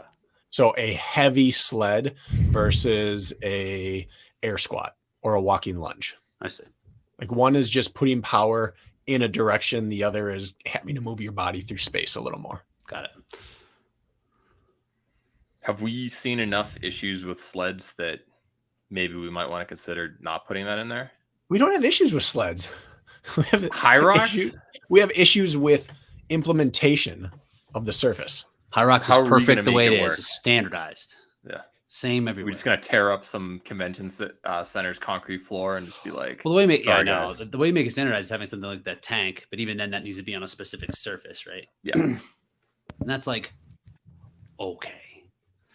I think the sled is fine. How hard is it to just put a carpet runner on the sled and put it on the concrete? Velcro it right to the bottom of it. Yeah. Just cut out basically the size of the sled, and then You already have the industrial carpet. Just cut it into strips and put it on the bottom. And that way, when you wear through one every race, you've got 1,000,000 feet of it left over. You can put it anywhere. And then it's the same and it doesn't bunch up. Wouldn't you still run into similar issues though, depending on the dust on the floor or whatever? Like, so wouldn't there still we'll be have the most variability? janitors in this entire industry. Mm, Get rid of dust. perfect. I don't think we've done distance yet. What do we do? Rich, you have the most accolades. What do you think is the best to do? Good point. I should have the most say. That's not what I was getting at. I think don't 2 know. options, by the way. 2. 20 and 60. 20 minutes, 60. 20 is just short enough to appease everybody. For the winners, 60 is enough to let us really make it a grind. So I think those 2 numbers simplify it just a little more. Jack doesn't like it. Jack 15 doesn't and like 40 it. No, 15 and 45. That's what I would go with. 15. It's close enough to Deca Mile, realistically, now that they're getting down there. Don't we Like want these 10 to and be an 15. endurance event to separate? I mean, 10 and isn't that? I don't know. I You agree. have I to. like. One I has to think- be long. I think the 60-minute. I like the High Rocks. The hour barrier is powerful. Yeah. Did we see much difference in the super when it went from any up to 90 minutes all the way down to 42? Were the Yeah. results that different? Everyone was in it at 42. Isn't that more exciting to watch? Or do you want blowouts? Well, we're talking about the difference between a 90-minute super and a 60-minute super of the same distance offering. Not these 2 guys are talking about having 2 separate offerings.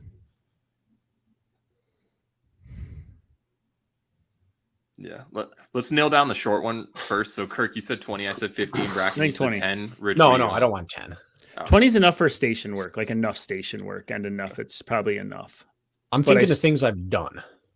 Stadium race distance is short enough to work really hard, and it's long enough to test a lot of things, and that's 20 to 25 minutes.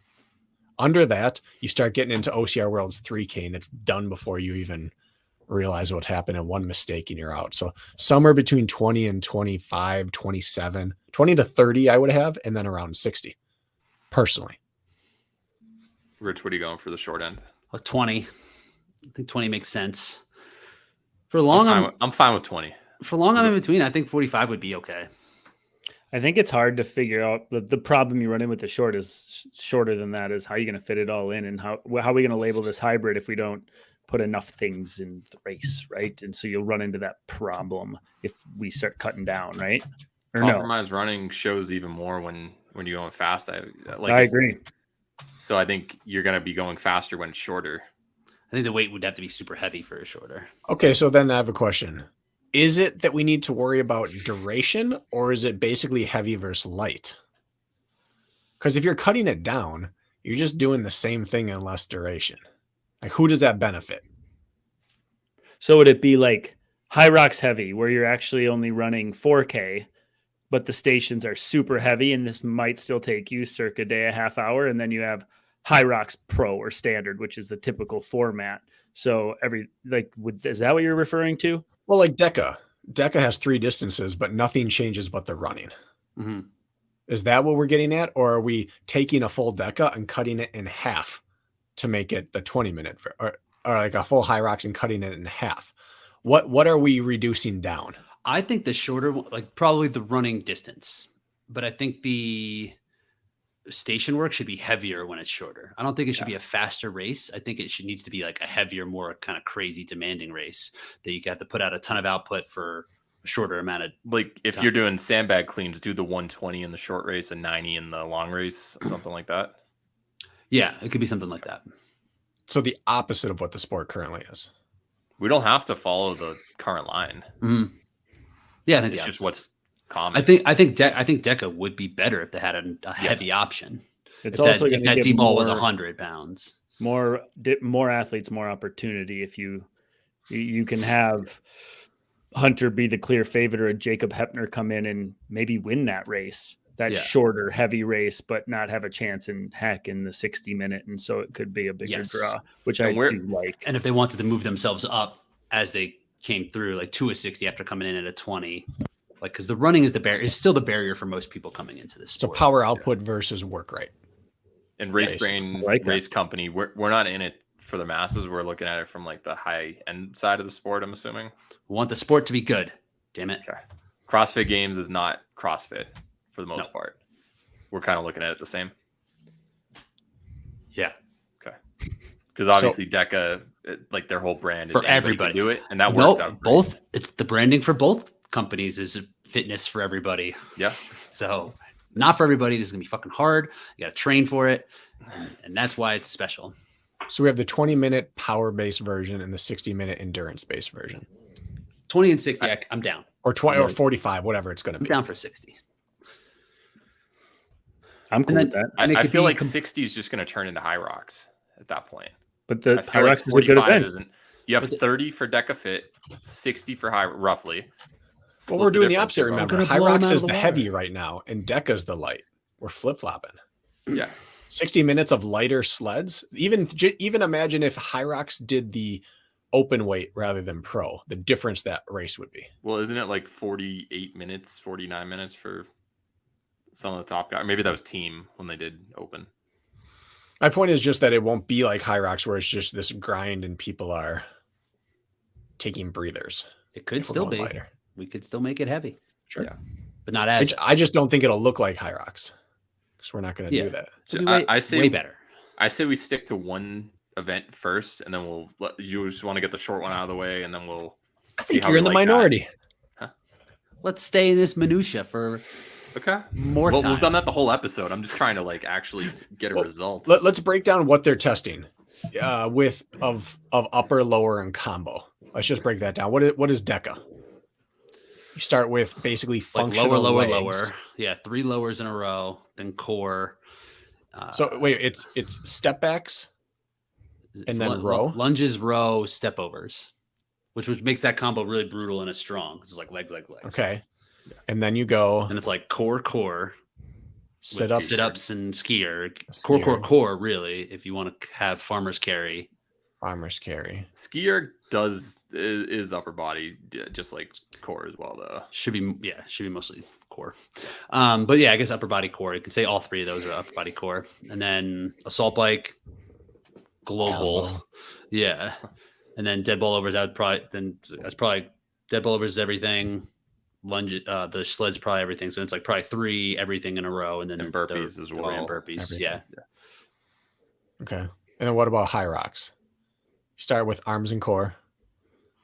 Then you go to really leg output, and then upper. But it turns into upper and leg because it's too heavy and long. Yeah, I'll put both those in everything. In theory, it should be just an upper body, the pole, but it's not. It's not. Yeah. And burpee broad jump is full body functional. Rower is mostly lower body functional.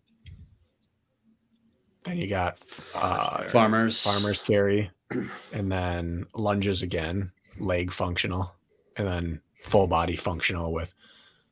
So they're already kind of touching that lower, upper, and full body. Yeah, it's mostly functional outside of sleds. Yeah.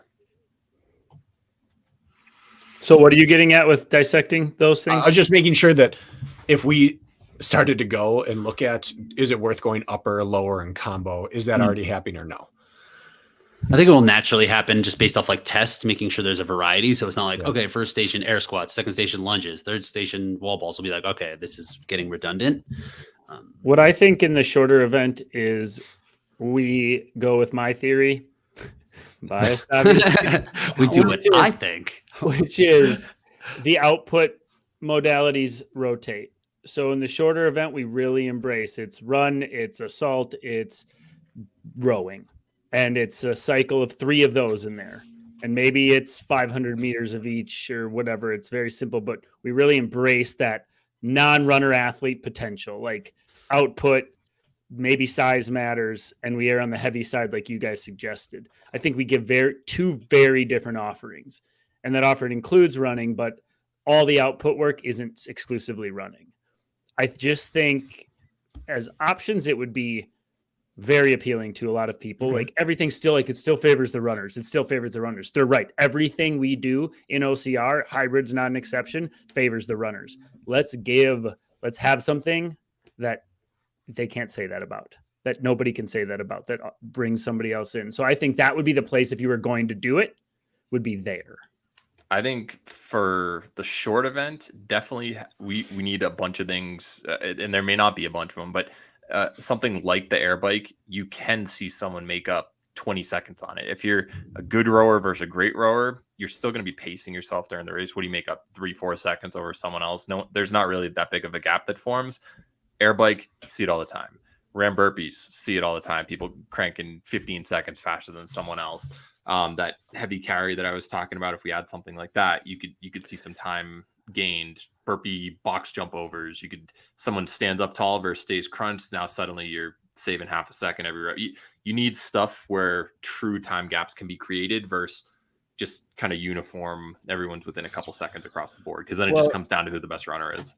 And just to piggyback my point before you go, Bracken, it also is an opportunity to just sneak in more modalities in a short format race. It built in, it's giving us 2 more things that are going to be cycled through, right? It's built in. So you can still test more things in a shorter time, meaning like the rower and whatever you choose for those, like a rotation of 3, maybe twice. You run twice, you row twice, you bike twice, or whatever it is. It's just like, it's built in now, more rounded test of fitness. Do you get what I'm saying? Instead of having to get more cute with our station work, it allows us to keep the station work pure. Well, we got to cut time out somewhere to make it shorter. So I guess that would be a good way to still hit those items, those machines, without having to cut out strength work. So that makes sense. I would still, I think, then vote for every other. Run, row, run, bike. Bike? Is that what we want? Whatever it is. Run machine. That way the runners have a reason to still do it. But the power athletes say, I really only can lose ground on half these, and I think I can make up as much on the machines as you can on the runs. So then it comes down to just the strength decides it. So let's do this. We'll start with a run, and then it'll go right into something heavy. How, So it'd be how far, if we're sticking to 20 minutes, we probably 500, can't. 500 meter. I was going to say 400 maybe. 500, yeah. Yeah. What about like 380? What do you think I about think that, Rich? 380 makes sense to 385, me. I think, is better. Yeah. Let's do the 440 333.3 yards. Let's go to old school. Yeah, like in elementary school. That's what we had, the 440. So short run loop into strength. Into But so we're short agreeing machine. on this, that I didn't want to shove this down your throats. I was just giving No, it my makes No, sense. I think I I like like the it. idea. I like Okay. it. I do like the idea of splitting it though, so both people are equally feeling confident that they don't lose on the cardio stations. Like Corning would feel just as confident as Rich would. Yeah. Right. Okay. So, okay, 500 meter run into. Do we like the idea of having it be two work movements in one station, or do you want it just to be like? That should I be like that somewhere. idea. That could be for the long one. I'm gonna keep track Okay. of like how long this is taking us, just so you can kind of adjust. So Smart. You have a time calculator?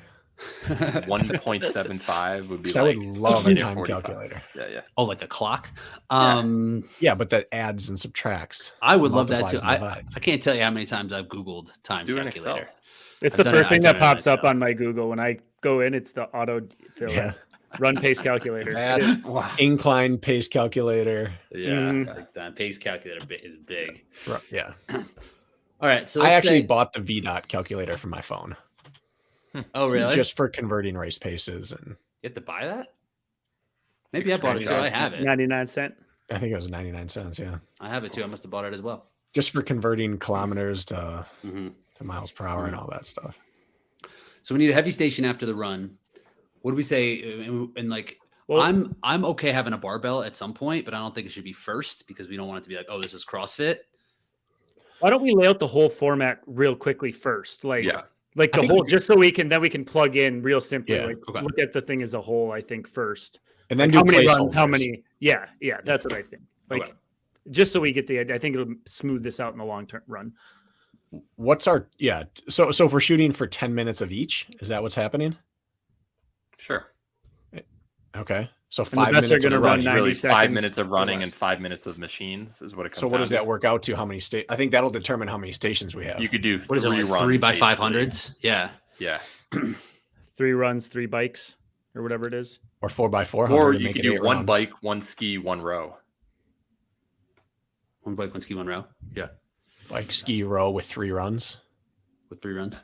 and a run to finish. Run to start, run to finish. Yeah, I'm Gotta fine. be I'm run to open to that. finish. Yeah. Damn Okay. it. We're not doing anything without. So what a would run it be to then? finish. Exactly. So be 500 meter run, Station. then station. So say 500 meter row, Right. 500 meter run, 500 cal ski, 500 meter run, 500 cal. Casual. 5 million calories ski. And then like, what do you think? 30 calories in the assault bike? Yeah, whatever. Yeah, 30 cal, probably minute. Or do you want to put that? You want to Someone pull this up so we can see it. I've got it. I'm typing it in a notepad. So Yeah, share that screen. Otherwise, the audience is lost. yeah. Even The more. audience, If we can't even track it. the audience being BK? So we've decided now it's not going run every other. Now it's going run, bike, ski, or run. No, that's Run bike, run ski. Oh, okay. Run bike, row. run. Ski. Right. Can you see my notepad right there? Yeah. See us. You just shared us. Now we're going into Whoa. an infinite loop of us. That's Should you? a kaleidoscope. It should be of on us. there. We're in the multiverse. We can see it. Whatever. Oh, Who cares? My This goodness. is good. There we I go. don't Hey. see you guys, but Too bad. So Okay. you would put a space in between the run and row then. So we Correct. put a station. So 500 meter run station, 500 meter row station. Oh, goodness. Yes. Not that, Jack. We still have couplets going on here. so this right here collectively is about 10 minutes of work. Okay. So can you just write station between the run and the row up top for my simple brain? I'm Wait. just gonna. You got to separate the Something run like and this. the machines. Every time we run, we're going to go do a station, and the station is not the machine. Oh, so we're doing something in between the run and the row. Yeah. Yes. And then the station work is going to act like the run. Otherwise, we'd only have 4 stations. Right. So it'll be Okay. run, row, run, ski. Then what? Do we want to do the ski in the middle, or do you want to do the assault bike in the middle? Because the assault bike will blow people up pretty bad. I might put it first. Yeah, I think that's a good trap early on. Ooh, First, I think either first or last, or middle. Really, all of those options. I I what you're like saying. it first.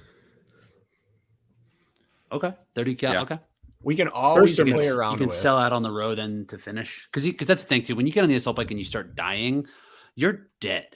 On a row, like you can kind of muster it and really kind of sell out. There's more there on a row. On the assault bike, it just goes. It's just I gone. think I would vote ski last. Because it's dumb. And then you could just hammer as hard as you want and get off and run. Or do that last station. But See, that's I just, think that's always just me, early. just voting. In the That first run will half. be way worse after a row than a ski. I And- kind of like the ski in the middle because it is dumb. But I think 6 stations is plenty. So I think we should start with a non-run so we can finish with a run. Oh, I thought we were bookending runs. Run no matter what, even if it's 200 meters or something like that. It might be, Well, it might be a 200 run to the first and then off the last. We could do that. What's wrong with just starting on the air bike? Just let them go nuts right off the bat and People do come the off- run. Because off I don't dizzy. want to do that. Yeah, I know. But I just think finishing with a full run would be, well, whatever. Okay. Yeah, we I'll should race finish with a full run. Race wise, visually starting on a machine is like probably anticlimactic. Well, it doesn't need to be climactic. It's this beginning. Okay, how about this? If we finish on a full run, what if we start with one of our loaded carries? Ooh. What if we start in a pool of water? Yeah, like lap around and when we start going, with a weight. And smack dab in the middle, you got to sit in an ice bath for 3 minutes. All right, so we finish with a 500-meter run, non-negotiable. non-negotiable. 500, not 250. Or we could start and finish. 250, I think will be all right. I'll be fine. I'd say we start with 250. That's a good sprint distance. It just makes it more complicated to implement. If you don't like running. I think it's great as well. It just makes it more Half lap. complicated to implement. That's true. I'm just worried we're going to run out of How time about with we this do many a things. single 100-meter run at the end? No. I got this. You got 500 meters for 3 different runs, and then we finish with a 100-meter run, turns into a mile. 1,600 meters. You better make it 1609. A 109-meter run. Okay. Deal. Yeah. All right. So the runners will have an advantage up the first run, clearly. So we want to put something heavy here, Get people right back into it. get people right back into it. I was thinking something like, Well, we just hold up 1 second. So we have 6 stations to work on. yeah, Mhm. So in theory, you Yes. could have push pull full or upper lower full of power and functional, right? In each station, we got to look at roughly 90 seconds of work for the best to make this all work, roughly. Yeah. So we have to 90 take to that into 100 seconds. consideration. Right. And we 90 can to have 100 one that's seconds. 30 We seconds. could Another combo. one that's Correct. 2 minutes. But we have to take that into consideration. it's gonna be hard to combo with that little time. The combo will be for the longer one. You could do sled first, then you could do push and pull like Deca style, down and back. I don't dislike that. Ooh, I like that. Push, pull back, Right push, away. pull back. I would just make it longer each direction. The sled is if we're only looking 90 seconds, it would have to be heavier and shorter. Yeah. Down Maybe and back. 3 one. down I and meant back. like instead of 10 meters each way, I would do like 50 down, 50 back, Okay. Or 25 or 30 single down, distance. 30 back, and load that puppy up. Yeah, that's fine. I think would you say 30 and 30 there? What I don't know what the duration would be, but I'd want Sleds it to off be, the bat. I like that. I want it to be challenging enough that the runners instantly think, "Oh shoot," and the lifters think, "Okay, I'm back in it." Yeah. Okay. I like it. Then they're gonna go right to a 30 cal on the assault Air bike. bike. And then you give a body weight Or movement 20. here. No, because we're going to go heavier. Nothing's body weight in this. This is all heavy. No, 30. I mean, that's a power athlete advantage. So somewhere in the middle, right? Like this could be See, this, I would do a doesn't heavy this sound carry like right now. It also sounds like a really good spot to throw like 15 heavy AF wall balls. Like if you wanted to use something like that, like it's not a very high stature, but it might be a 40-pound ball or up or over something, a wall. or something like that. Yeah. Jack, would you just say a carry here? That's not. Oh, Yeah, It's not a terrible get like idea. 100-pound sandbag, something like that. Like right after you're dying from the air Could be a bike, now yoke. you throw in And your legs cardio. are. It's been legs. I like the idea of trap bar heavy carry I like or a sandbag. yoke. I think something easy to put on instead of futzing with a Sandbag. yoke, though. Like something you can throw Something right that'll over. compress you a little bit. I think sandbag, like heavy sandbag. What if you sandbag front carry, something that's so heavy that you can't get on your shoulder? Yeah, so I but would you have to vote hold for it a on your front chest. carry or a heavy farmers. I go front carry. Farmers Front later. carry. I love it. I Yeah. say 100 Well- meters. 100-meter front carry How about at it's either 100 gotta pounds. be what, like use the 30 meters. Are we going to replicate that distance? It's one standard. So what would it be? 120? So give 4 them- lengths. Oh, Yeah. Down, back. It could be that, or we could do it. Okay. Half of it carries and half of it like launches. You'd have to You can't lighten get that it heavy weight so enough to much, launch. though. Yeah, You're gonna let's throw it keep back. it So you mean, it's want a good 90-something idea. carry. Sure. just carry. Okay, I like that. Like 100-pound front carry, 120-pound Yeah. front carry. Or Heavy. Yeah. times 30 meter. Yeah, well, Yeah, I let's see love how that. heavy that would be. If 100 would even be heavy enough. Maybe it is 120. It's going to be more than 100, I think. Maybe it's like 150, 100 for men and women. Or awkward. Mm-hmm. It could be that bag, but like 120 100 is that- minimum. Yeah, No it's awkward handles. if it's sand. Yeah, but we gotta be. You want to be strong. Yeah, I don't care You're not, about. you're what not the running weight with is that right shit. now. Just making sure heavy and Heavy. awkward. Heavy. You're not Yeah, running. yeah, You're yeah. not running. I love Heavy that front thing that they carry. use in Spartan games. Mm-hmm. That like yeah, the What do they tombstone call deal. it? That tombstone. Yeah, that'd be perfect. Thing's sweet. That would be cool. Because that'd be some arms too. I haven't really. I mean, the pull is going to be arms. I think it's going to be more of a drag. Yeah. So then they get a Now run, everybody's dying. but the runners are bringing themselves back into it because they'll probably be Here, behind. they're catching up. I think they're behind. Yeah, I still think they're behind. Yeah. Do we want to go not functional me, here? but most people are. I think the Runners best are choice behind is a at this burpee point. box hop over if you're going to do anything functional. I think it's a That- fair I middle think That's ground. the like that. last one. I think do that before. It could be, before the 100 but- meter after the ski erg. Go I from just think crunch that to would be the crunch. perfect middle ground. I think a burpee box jump over is a good one. No movement standard. Don't have to worry about crap. Just If let you're them do it. going fast, you're looking at like 15 per minute. Maybe do 20 to 25. 25. Yeah. 20. I think 20 would be. Yeah. So we have a power, we have a carry, and we have a functional. How tall are we going to make this box? A standard like to 24? Or are we going to 30. do something dumb like 36? Like screw it. Let's think go. 30 Let's is be an appropriate. athlete.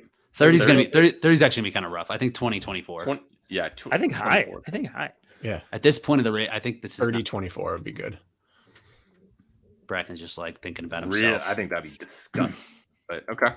He wants Yeah. more vertical jumping. No, I'm not going to do this competition. You're gonna do it. We're Are gonna we do a doing relay. Just get over it or 2 Yeah, we foot don't care. takeoff. You can 2 foot crawl takeoff over or it if just you Get want. over, just get over. And You even roll like over it if you need to. in CrossFit, in CrossFit they do just have get overs You're- where you can put your hands on right, the top hay and just move it. bales. Yeah, they even have that on boxes sometimes. So we can call them Yeah. get overs. Okay. Because just a 2 feet take. This is nasty. I think after the row next, it's some sort of push motion because they'll be pulling. So I would just balance that out with some sort of push combo. Do I we don't wanna know, it put a- doesn't have to be. Is this a place for a barbell? Should we do like 30 clean and jerks here? Do do we want to get grace? that technical? It's not that No, technical. Don't do grace. You don't want to do grace. This is our last Should we do heavy. something? No, I guess we already What did about sled simple, pull, like, a a dummy drag. thruster, like a dumbbell thruster? I just think let rope them- climb. thruster after row is a little What bit is- redundant. Well, I want to make sure we have the best full combination. So we only get 2 truly heavy things. One of them is a sled. What is the next best thing that you have to test as a hybrid athlete? What do you have to be able to do? Thruster's not bad, but we also said we want it easy to judge. Hmm. Is it ground to overhead? That's what I'm saying. Lock out? That's what I'm saying. Something heavy. Can you make a really talking heavy like the ass stadium sandbag style? shoulder throw over? Or does that not count? That's not going to benefit the strength athlete enough because then there's no movement standard either. Really what? There's no movement standard with a sandbag shoulder throw over if it's 100 pounds or whatever it might be, like heavy. I think that's okay too. Yeah, having that's what I was thinking for that first one, or is to do like some sort of clean over shoulder, sandbag over shoulder. But what I don't know, that would cover both ends and be simple gotta be something equipment wise. What have we ever seen or done in a workout we thought this tests us? When it's heavy, or Burpee broad jumps. Those suck, but they're impossible to judge too. We're talking. This is our last heavy power output thing. Think of what the strength athletes are going to want to see and think. Oh, thank goodness! I think ground the overhead is good too. I think so because then it's like one thing we don't get in hybrid racing at all is any type of like overhead press, and that mobility piece I think is a huge limiter for many of us. So I think putting it in there would be something that people would have to work on and a place where you can get. What are you pulled? We haven't brought anything up into the air yet. Yeah. What are you going to be ground to overheading? I don't know if it's ground to overhead, but getting something over. Yeah, I guess supposedly. Maybe it's a barbell. I think a barbell. Why not? Like a cleaner press or however you get that thing. Does that reward? I think race. Not really. I mean, practice for like a minute. It's like you see CrossFit people doing it. It's like they're not doing it super technically sound. And these are going to be athletes who are going to, you can do it. Isn't the world record for Grace like 90 seconds? I feel like that's a little. It's a minute. Okay. It might be a little long. Well, that's 135, right? Yeah. They get heavy. Is that what we want? Oh, yeah. I would say like for sure. Or we could make it heavier and do like 10. I still think you're going to see people in it who aren't used to it. I think it has to be a weight light enough that an average strong person with no lifting experience can clean it. And heavy enough that getting it from your chest above your head is not a simple task. 135.95. 130. I like 135. I would rather do thrusters, but then there's a judging component. And then we just did row, right? Like I think that's pretty similar. Well, that's why thrusters were done. You do a heavy wall ball that's maybe just a shorter height.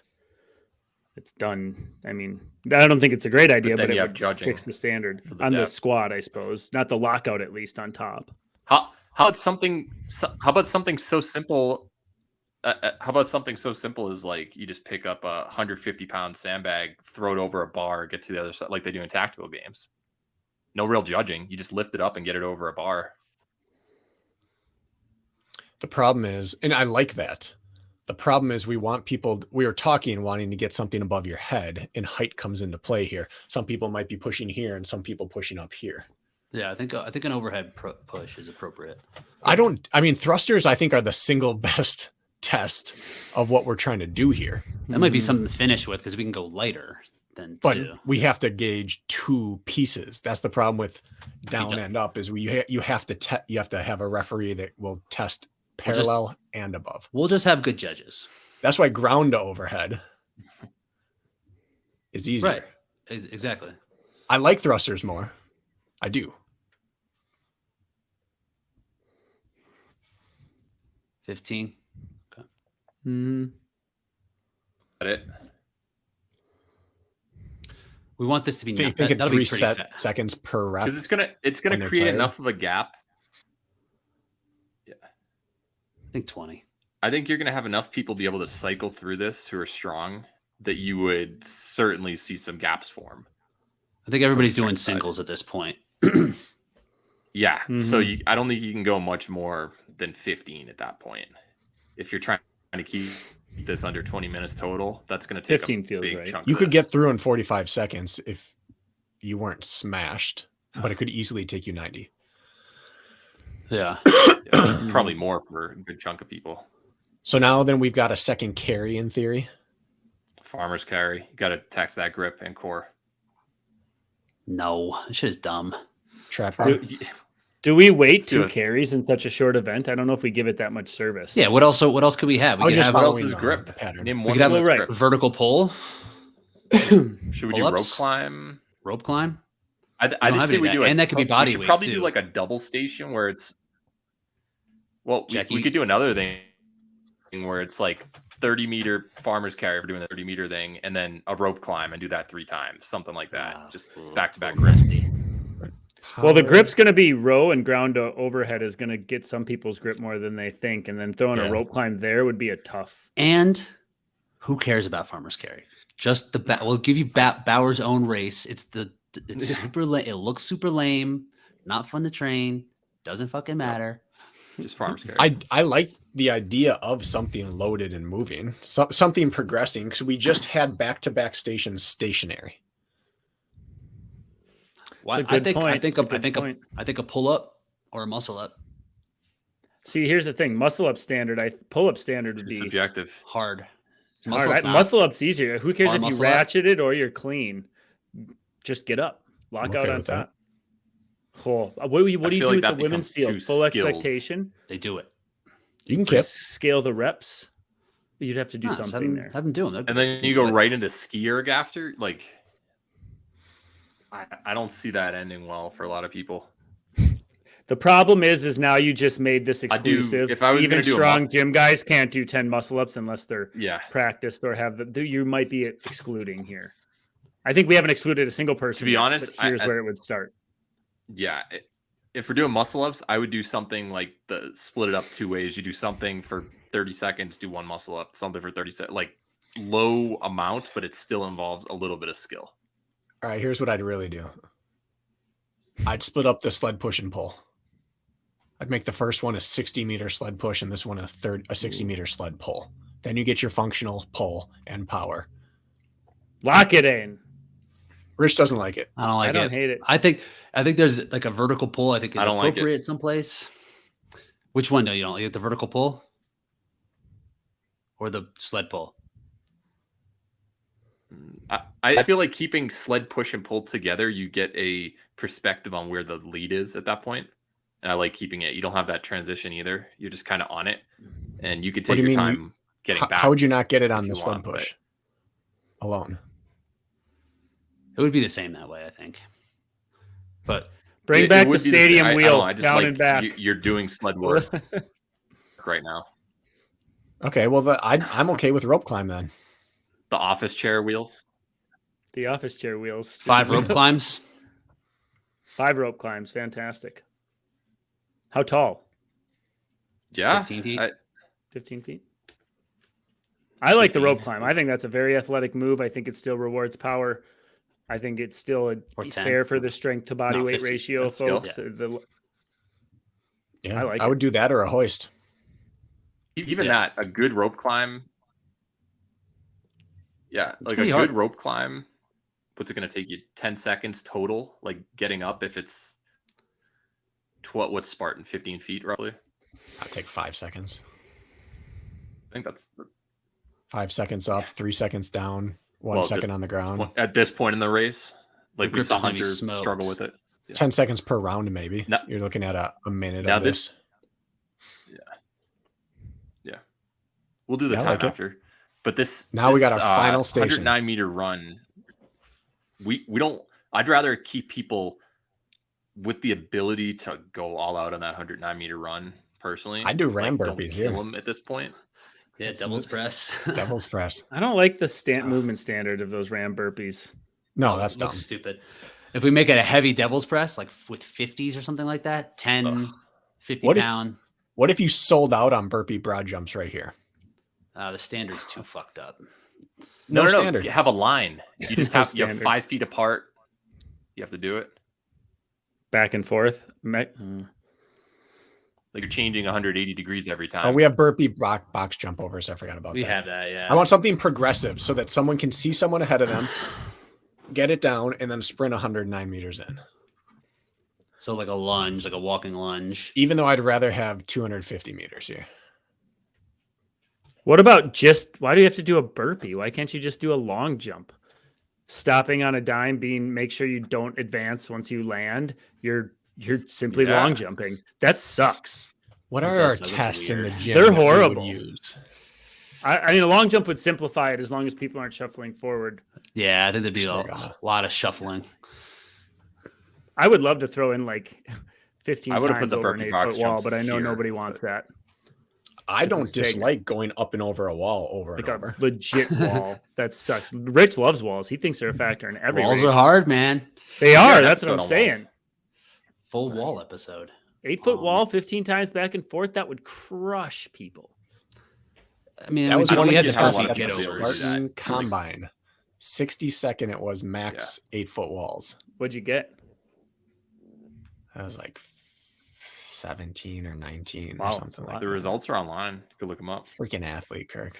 Yeah, you are. I don't think I won it. I think Austin Azar might have. What do we think about a walking lunge here? Oh, I don't hate it.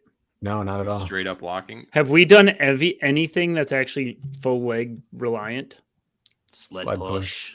But that was at the Like, beginning. This is this is at the separated end. enough. That'd be good. I like it. I like it.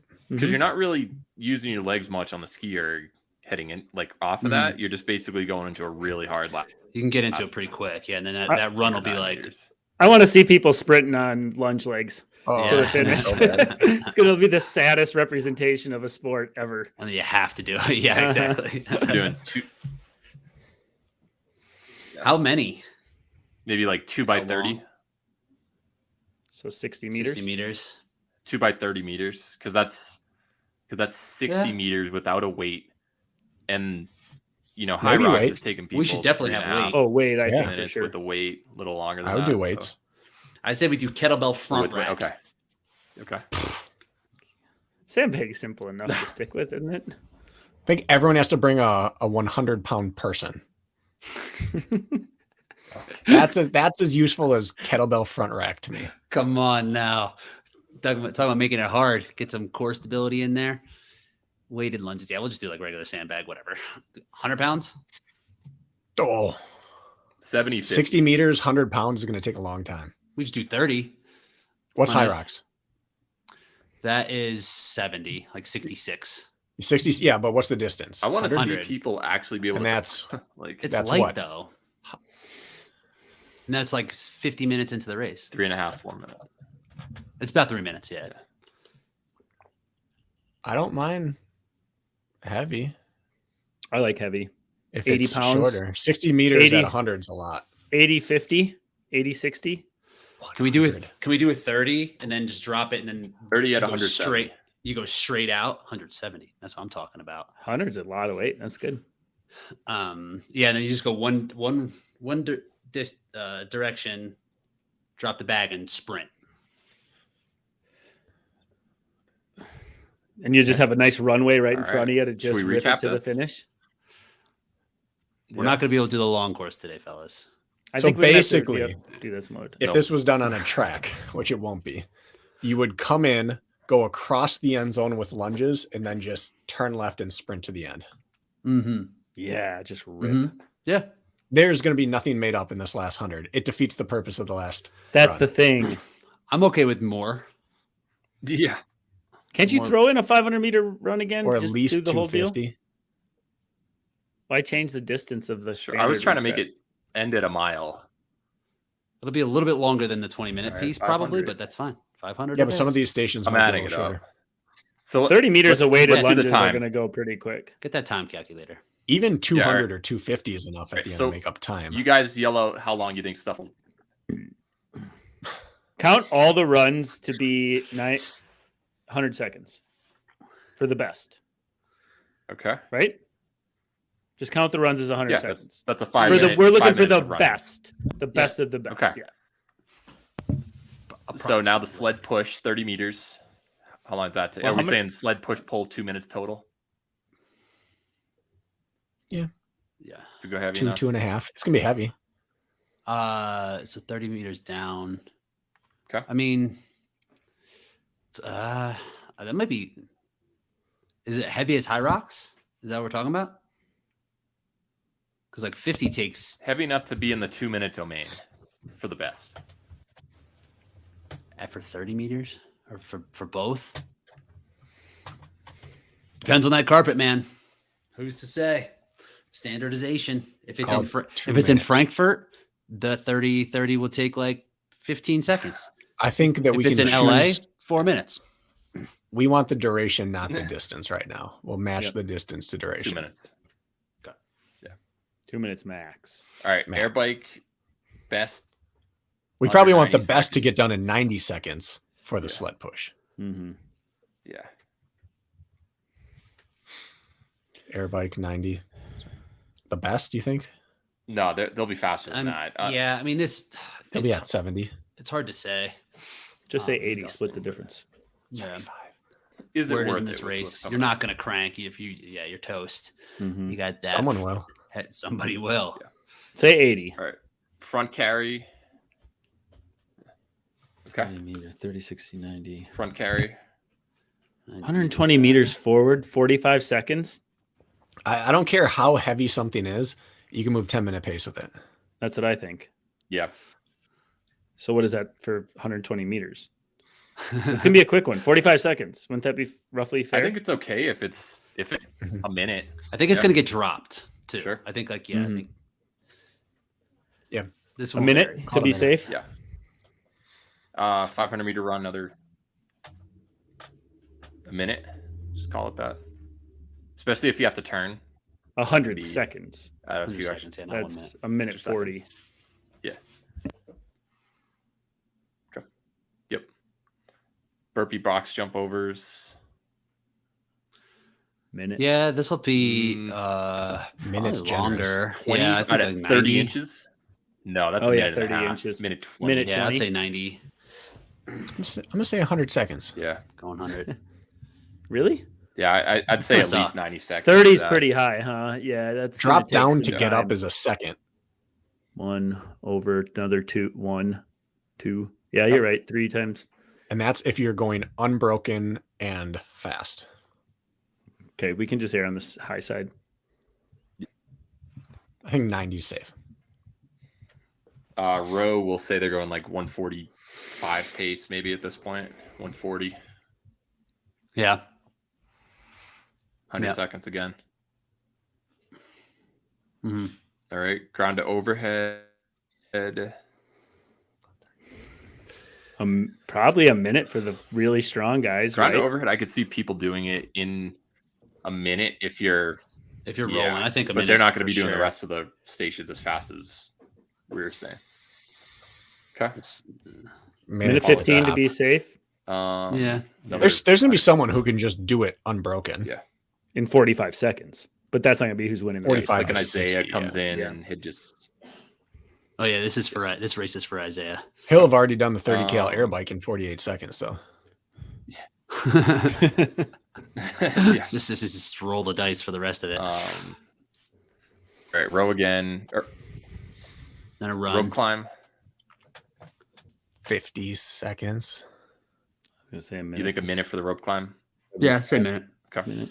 This seems to be adding up. We're just saying With the same transition numbers time over and built in there, we'll call it a minute. Yeah, Ski erg. same Minute thing. 140, 145. 45, minute 50 at this point in the race. Yeah. Okay. The 30 meter and weighted lunges ain't going to work lunges. if you got to leave from the same spot Yeah. again, though. So now it has to be. Doesn't That have to be has to be 60? 60. I mean, it has to end us where we started, right? Oh, we don't have to use the same turnaround for each station. It's all right. right? I guess you could have a halfway mark Yeah. to turn around right at 15. We can have a meters or- 15-meter line. Yeah. Sure. Exactly. What's this? A minute? Minute 15? Minute. Yep. Sticking with minutes all And across the then- board. Then another Yeah, and then 500. 500-meter run. 115. 90 seconds. go For that 115. last one. 115, huh? Hammering. Sub 4 pace. Hey, if you're kicking to Right win on this 4 thing, pace. I like it. All right. We've got ourselves 19.6 minutes. So, there we go. job, We did guys. it. Did it. yeah. All right. Doctor? Next, now we'll do this for long course. You guys have another. Yeah, just double the duration of everything, 6 and then you atrophy hours. pace. Boom. 1 hour. Yeah. 1 hour. Of everything. Nailed it.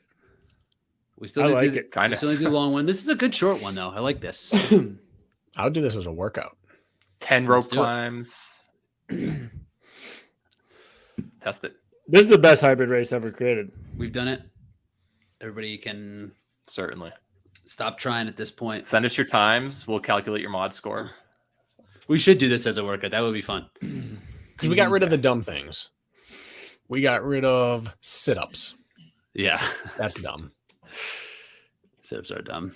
You bet your ass I'm prescribing this to some of my clients coming up. We got rid of movements where the only movement standard is it has to clear the crown of your head. That's dumb. Dumb. We added some elements that aren't in there. Vertical press, vertical pull. No movement where you might have a Home Depot bucket brought out to see if you go deep enough. Like we're past that. Got rid of farmer's carry. Or carrying a Home Depot bucket. Yeah. No monkey bars. Dumb. Best event ever. So what is the only movement standards we have? Is it just overhead barbell? Yeah, I guess the walking lunge maybe. Knee to ground or whatever it is. Lockout. Yeah, it's knee to ground. Yeah. And lockout's easy. It's easier to judge, I think, than just clearing your head. Just let him crouch. Let him just. I meant for ground overhead. Oh, ground overhead for sure. Yeah, it's clear when like someone's not standing up too, when they kind of try to do that like half press out. That's going to be the sticking point for some people. That range of motion. That'll be our sticking point. If some people aren't going to be into it, it's going to be that right there. Start stretching. That's because those are the people that are just like, that doesn't sound like it's perfect for me right now.